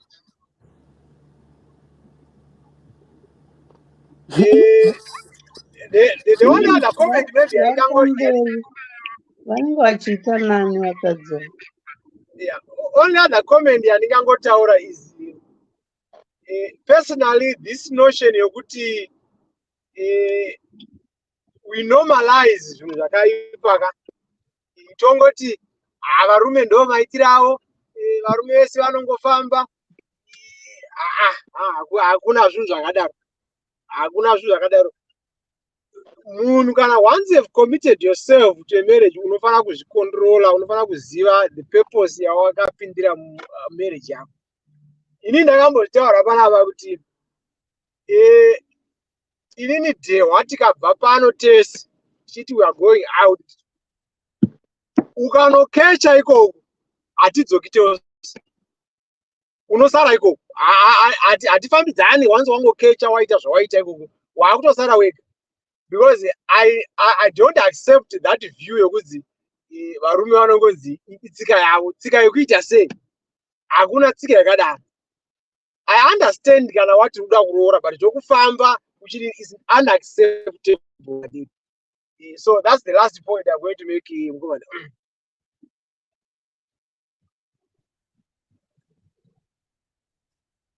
Ndingambovabvunza here vanhu vari panapa Dhewa kana pasina ari kutaura. Nabvunzai zvenyu. Ini chimubvunzo wangu ndokuti varume vacho vanombourana ndiko vanonzi vari kuita chingochanei, ndo pane mubvunzo wangu ini. Kana kuti vanourana vakadzi, kana tichiita chingochani isusu nana Bra Benford nana Dhewa fair and fine, varume mahure. But zvakangofanana nditi vakadzi vacho vanenge vachinzi vari kuurana. Vakadzi vanourana. But blame iri kunzi varume mahure.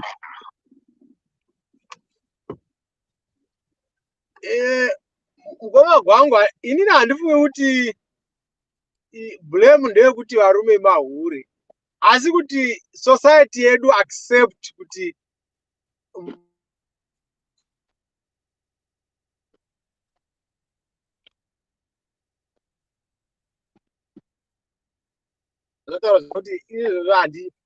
handitombodi kuzvinzwa izvo. We should not normalize behavior dzakanyangara kudaro tichiitira kuti justify nokuti ndo zvaingeita varume. We should not do that. So once kana munhu afamba, inini I always leave it to the other person to make a decision. Kana iwe mukadzi wangoona kuti munhu wafamba ngatisiyane vaende zvakadaro, let that be. It should not be kuti unonzi gara because he is the norm.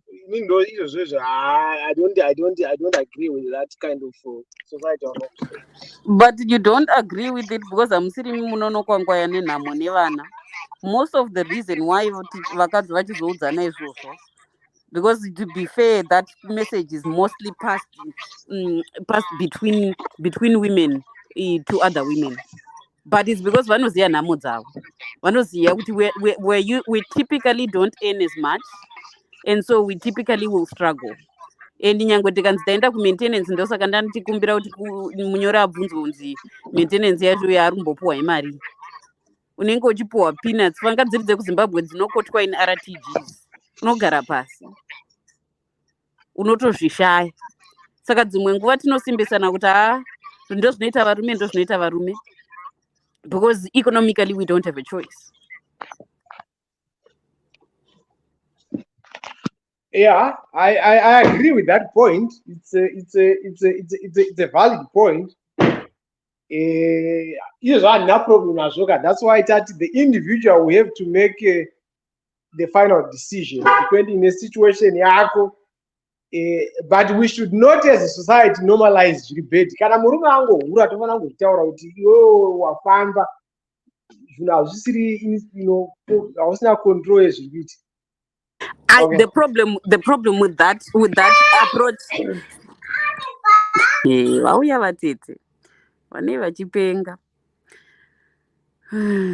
The problem with that approach is tingangoudza vanhu kuti hanzi we are not supposed to normalize it. Problem ndeyekuti vanenge vasara vasina choice vatrapped mumarriages yayo anenge achihurirwa vanenge vakuzorwadziwa manje kana tikava ostracize tikati hazviite but then munhu asina choice and option yekusumuka yekufa.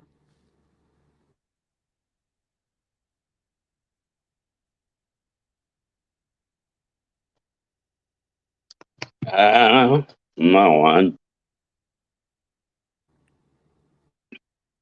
asi munhu kana uchipinda mumarriage zvake apa it doesn't matter kuti gender, pinda ne-80% woreserva 20% yedisappointment, because apa wapinda ne-100% nokundotoresa mwana uyo birth certificate ike zvino wakutamba nhova. Asi nyaya yebirth certificate vanhu vanenge vari kungoikoshesa zvavo. I'll give you my example inini. Baba vangu zita ravo haripo pabirth certificate rangu. Amene kuti vaipisa musoro vachiti kwakuna mainini. First surname yangu ndeya baba vangu. Asi pamaparents pakangonyorwa mai vangu ne-last name yavo. Zvakangonakawo ndezvongoti baba vangu asingazopisi musoro vaiziva kuti ndiri mwana wavangu asingandirambi. Saka but zvekuti hanzi birth certificate it's just a legal document, guys. It's just a document. Mukaenda kuma-other countries uku kana makunopuwa ma-citizenship unotobvunzwa kuti here kuchinja zita rako rochinjika futi. Saka zita rongova zita. Nyaya in terms of logistics, it's not that complicated. You go to court, you get a DNA test, and you're exonerated. Notopuwa back payment yemaningiri nako maintenance payments ongotibhadhaswa all along. And zvinoitwa kana kwasabhuku, you don't even have to go to court kana usingade kuenda kucourt. Zvinoitwa kwasabhuku chaiko. Ari keresenzi yakudero newane kupiko mari yachona vanhu vakadai ndi vanatabve mvuma vanokwesha mberi nokutsenga matoki. Ndo zvandataura kuti kana tikapengera kuti ngaabviswe ngaasamupe mwana wechitu iye keresenzi ndiye anenge asara ne50 cents yauri kutumira kuti ndiye mwana wako haichakwani manje. Mwana wako akusafira mwana namba 2 dzimwe nguva keresenzi yakutozotora 50 cents iyoyo akupa wake wako hachawani zvaanonida. Izvo zvine zvava zvake kandaona zvakamira saizvozvo ndope ndozoenda kukoti ndoti habheta andipe mwana haana kodzero yekugara nemwana ndiduzi manje.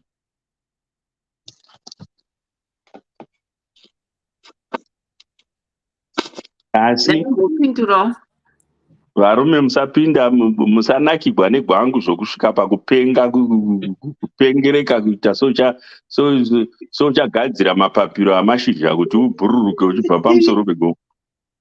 Kona dambopindura uyu ngoma Benford vatikanzi tikadaona ma-DNA test vanhu vekare vaya zveshuwa kunotobuda 50% vana vasiri vababa ivavo, because kudhara isu vakadzi it was easy kuzvara vana vanongonzi ndeve murume because uri pamurume hapa pasina kana doubt.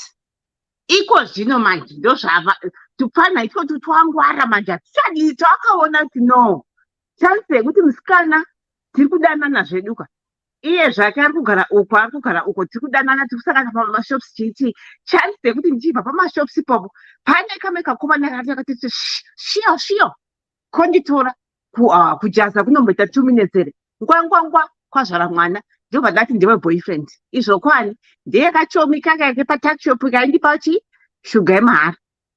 Saka tukomana twomangwana big up to them twangwana hatichatambo iyoyo asi isusu kudhara uko ina always used to laugh kumusha kwedu uko ndaiti kusati kwane tisati takunzwa zvekuti ma-DNA ndagara ndakatopopotedzana like makazi angu tichiti ininika because ndakafa nababa vangu saka I used to call myself ndiri baba wababa vangu iwewe ka nezvawakaita izvozvofunga ndiwe pano here iwe kana maybe tikurwirana zvinhu kana tinyemba kana chipo chaingorwirwa paisina kana nematiro but anyway ndadzoka manje kupointa Mr. Gwangu vana vachingoizvipita iyoyo kuti ndiduzman wakomana ndikautaura chokwadi ndakatasa hangu kuvakadzi do you know kuti murume akakupisa zvazvokukuda zviya he will do anything for you ndingogwanidza hangu kana masisters angu kana uri pastage yekuti muri kunyatsodanana murume ari kudanana muri kudiwa zvakunyatsoiwa zviya say anything you want to that guy anokuitira without any doubt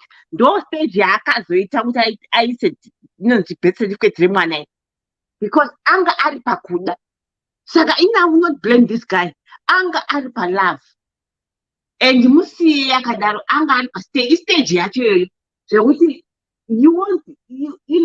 hakusi kuti kuputirwa rudo these are the actions erudo saka we cannot say he was wrong he was 100% right whatever he did he was 100% right but chandazongomublema kuti akasaina without knowing kuti akusaina chii vakawanda uri majeri uku nenyaya yekushaina macontract avasiri kuunderstand read the fine print kuti paurikuisa sedemi iyoyo what does it mean that's all he didn't know because azouya kutobvunza kuti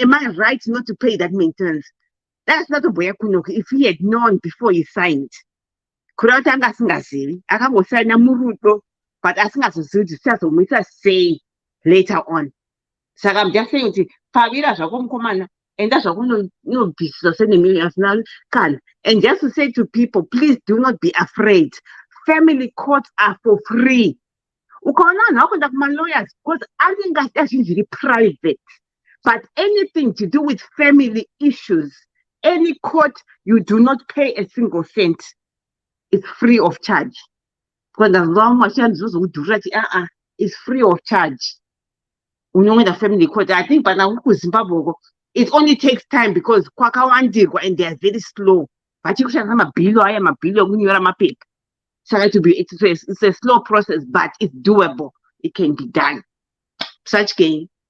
angori pa crossfire but ndamboti ndimbobata musikana because asana mubata zvangu ngoti bhudhi ava vazonyora zvakawanda patsamba too many issues that he was talking about vambonyora kuti ndanga singabikirwi chichi aiwaka this is 2023 bika ukaona mukadzi wako achibika zvinoshata asingagoni kubika anowanza salt these days you don't complain just stand up and do it yourself toronzi rudo rwakangonaka kuti mai vari kuona matv nevana vachiseka kwachitisa mwana homework iwo uri kubika uku hazvichanyadzisi saka these days vakomana chiregaiwo chimbomirai kuti pabatsamba yekuti mukadzi wangu handibikiri bika watotaura wanotanga ndingabva kubasa chii ndakaneta akanetawo pamwe ndinesi nesi wanisora wakamira kubasa kwavo iwo hako pamwe uri builder yes you are tired but chirega kucomplaina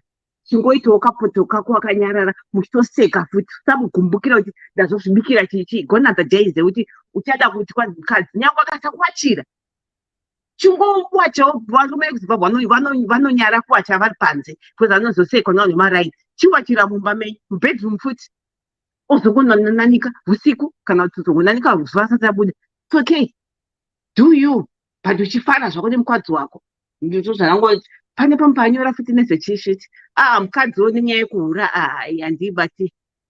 handibati because anga ritori chomi zvaro mufanyakare because hatisi kuziva kuti chii chaakarambirwa iko kuzoti kusazoisa mwana kuti azosvika time yekuti haana birth certificate papara kuongororwa futi ipapo kuti why anogona anga akarambirwa nebaba ivavo kuti haasi mwana wake saka akutonoti tekere kune uyu saka aiwa papa nepapati nichomi zvake akangoada kuti ake bani making scheme yake zvake akafunga tachiwana mari vachibvisa zvako sename yako but it's going to affect the child that's why I didn't want kuti ubvise sename tingochengeta there are things that you do I don't know kana uri mukristu, but you get blessed for doing such things. Uri kukudza mwana asiri wako. With whatever little we have, maybe mwana wako uri kumupa 150. And iye yuyu mupiwo kana $50 if you can afford it. But you take me late, uchazoona makombora unoitwa paupenyu hwako. Tapedza. Koni unoziva panyaya yekuti hanzi mukadzi asi kundibikira ipapo ndo panamboedza kurova imbwa ndakaviga mupinyi, because ipapo ndo panenge pachiuya nyaya dzekuti ndakaudza mai vangu kuti ndoda kumuroora. Mai vakaramba, but ndakangoshinga ndikati ndiyo wandiri kuda ndikamutora. Plus ndakazosangana naye ane mwana abva kune mumwe murume, ndikamutora ndikati we build our own family. Ndikamuitisa course, ndikatora mwana wake ndikanyoresa birth certificate. Problem yatisinganzwisise kuti mumarelationships dzimwe nguva vamwe vanhu vanenge vachiita zvinhu ka, because vari kuzadza bank account ravo vari kuda kuzoita mawithdrawals. Saka ndaita zvese izvi wakufanira kundinamata. Zvekuti ndichazvibikira hazvichaitika nekuti inini nditori Mwari muupenyu hwako inini. Uona kubva kwese uku ndakazodai, ndikazodai. I made all these sacrifices for you and I did all these things that no other man would do for you. So inini, because zvikunze aiuya ne-fast food, it means kuti ari kusvika iwo uripo pamba achisvika akabata ne-fast food, but iwo anga asvika zvekuti dai anga asina kubata fast food iyoyo anga ari kutanga kubika kuti 1. And why is that?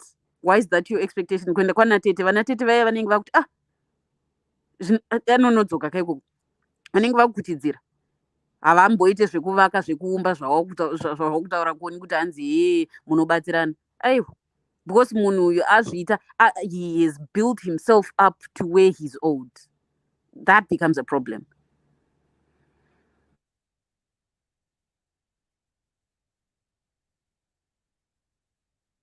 That is so true. Zvakufana ndikona kuti day one mukoma gwangu vanorova makanga fry avo, asi musi achatora mukadzi unonzwa chinzi kwanzi mukadzi ndibikire 24/7. Asi muchishuta mafirimu, muchishuta mapicture zvenyu, muchiposta, muchirova huku yenyu, fishi chichi, musi wamunozotora mukadzi handibikire. Aishi pamwe ndakadyira kubika kwenyu ikoko kunapandirovana gwangu handichabiki mukicheni, ndakutobikawo nekuti ndiri kuda kubika, but otherwise department iroro varipo kichikachika maso ndirora haabiki. Imi varume ndinaye munin'ina wandakatuka ndikati handidi kunzwa uchikomplaina panyaya dzemurume wako kwandiri nyarira kuti akaroorwa nemunigerian. Munigerian ipapo pazvakaitika izvi, munigerian yaigara in one city, iye achigara in a different city. Uyo munin'ina wangu anga ari kuchikoro achiita nursing achigara nevana. Uyu munigerian achigara kumwe kusiti kwaaishanda. Saka papa pasummer holiday apa ndobva aenda kunogara, torana nevana vake, ndobva aenda kunogara kuna baba. Ndobva ndashanyawo kwekwe. Tiri kwekoko kwanzvadzi yake ndobva yauya kuzotanga chikoro. Saka taimuka timhanya tichienda chinotenga zvinhu, tichiunganidza zvinhu zvekuti brother ende inotanga kuchikoro. Taiti kana dzakumunoita kuma 10 to 12 tomhanya iwe, todhiraivha, todzokera, tonopakura chikafu chabikwa, tochidziisa, topa murume wake. Tazopedza totosiya achidya, taizodzoka tosvika maplace, because murume iyeye anogara ega all year round when it's not the summer holiday. Kana mukadzi apo haagoni kana kuzvipakurira chikafu. Ndikati koneiwoko tikasiya tapakura tongoisa mufiriji, nyangwe maminutes emicrowave unosiya waseta, iye ozongoisa chikafu mumicrowave opressa start odya. Zvanga zvisina hagoni. Ndikati ndiwe wakamujaidza, handidi wakamujaidza mashura. Ndakati rudo rwenyuyu pedzera in fact he's Nigerian. She knows how to cook all the Nigerian things because akadzidziswa nemurume. Asi murume yandi kana mukadzi yeye asvika anoguka maoko kana kudziisa chikafu chake chaiye haachagoni. Ndikati makajaidzana, handidi ilove yenyu, handidi kuzvinzwa, musataure neni. kuita Saka ngokunyera iwe koni unoti vagwangu vanobika, saka une wangovinga gwangu chete. ko mukati mazera edu naimengoma gwangu mazera edu ipautaura chokwadi. Pane pandichauya here kuti pane zvandiri kufambira besides gwangu zvibereko zvedu zvakasopera kare hazvita zvarizvo. Pane pandichauira here kuti kwanzi ndauya kuzochengeta ndawira gwangu. Hatigari nesimbi dzakadero. Onai zvandatotaura ndikati ndozvinoitika izvozvo kuti varume twedu toba zvane totwe nhando hatunei izvo toti kwanzi twakajaidzwa too much. Maita 20 years muri kugara mega muchizvibikira muchizviwachira muchipolisha chero kuhoride ndongoenda ndoga handiwo wakavinga kwangu. Exactly. Waona manje saka pauya mukadzi wakuti kwanzi ndibikire aiwa no ngazvireke lavhu yakadaro handidi. Aiwa achetewo nakonde inini newe zvako hazvingatombokuti.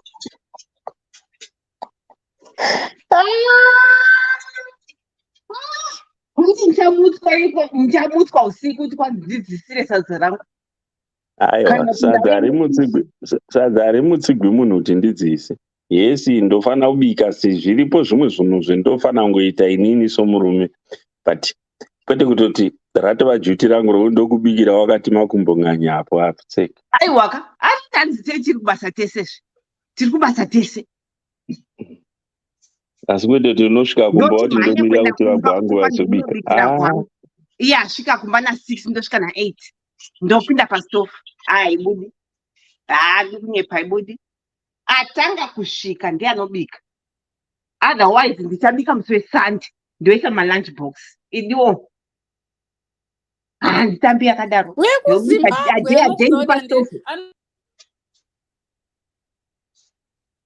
pana adona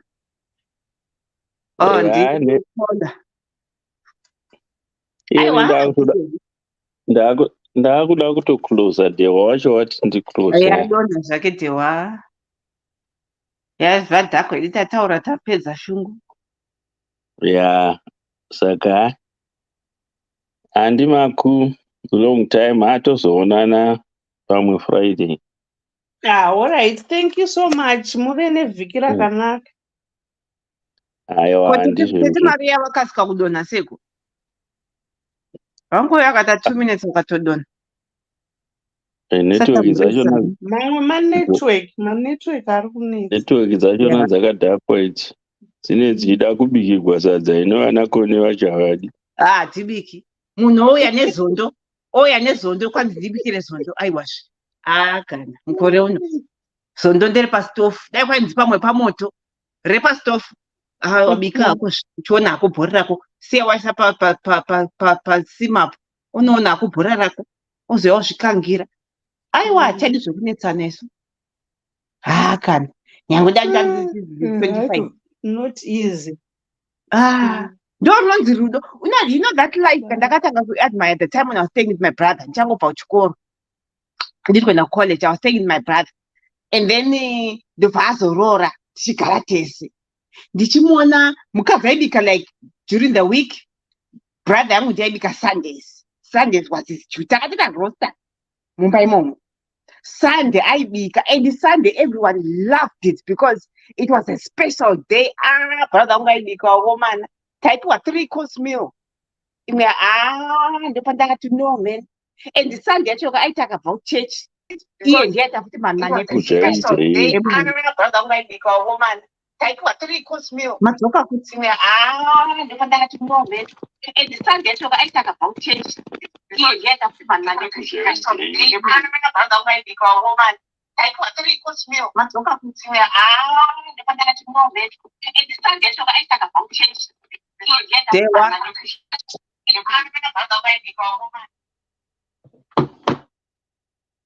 ndimi zvenyu tatakupedza zvekutaura. Okay, network yacho iri kubhaiza network yangu iri kubhaiza shemu inda kutoda kuclosa zvo shungu tatapedza zvedu kwanhasi.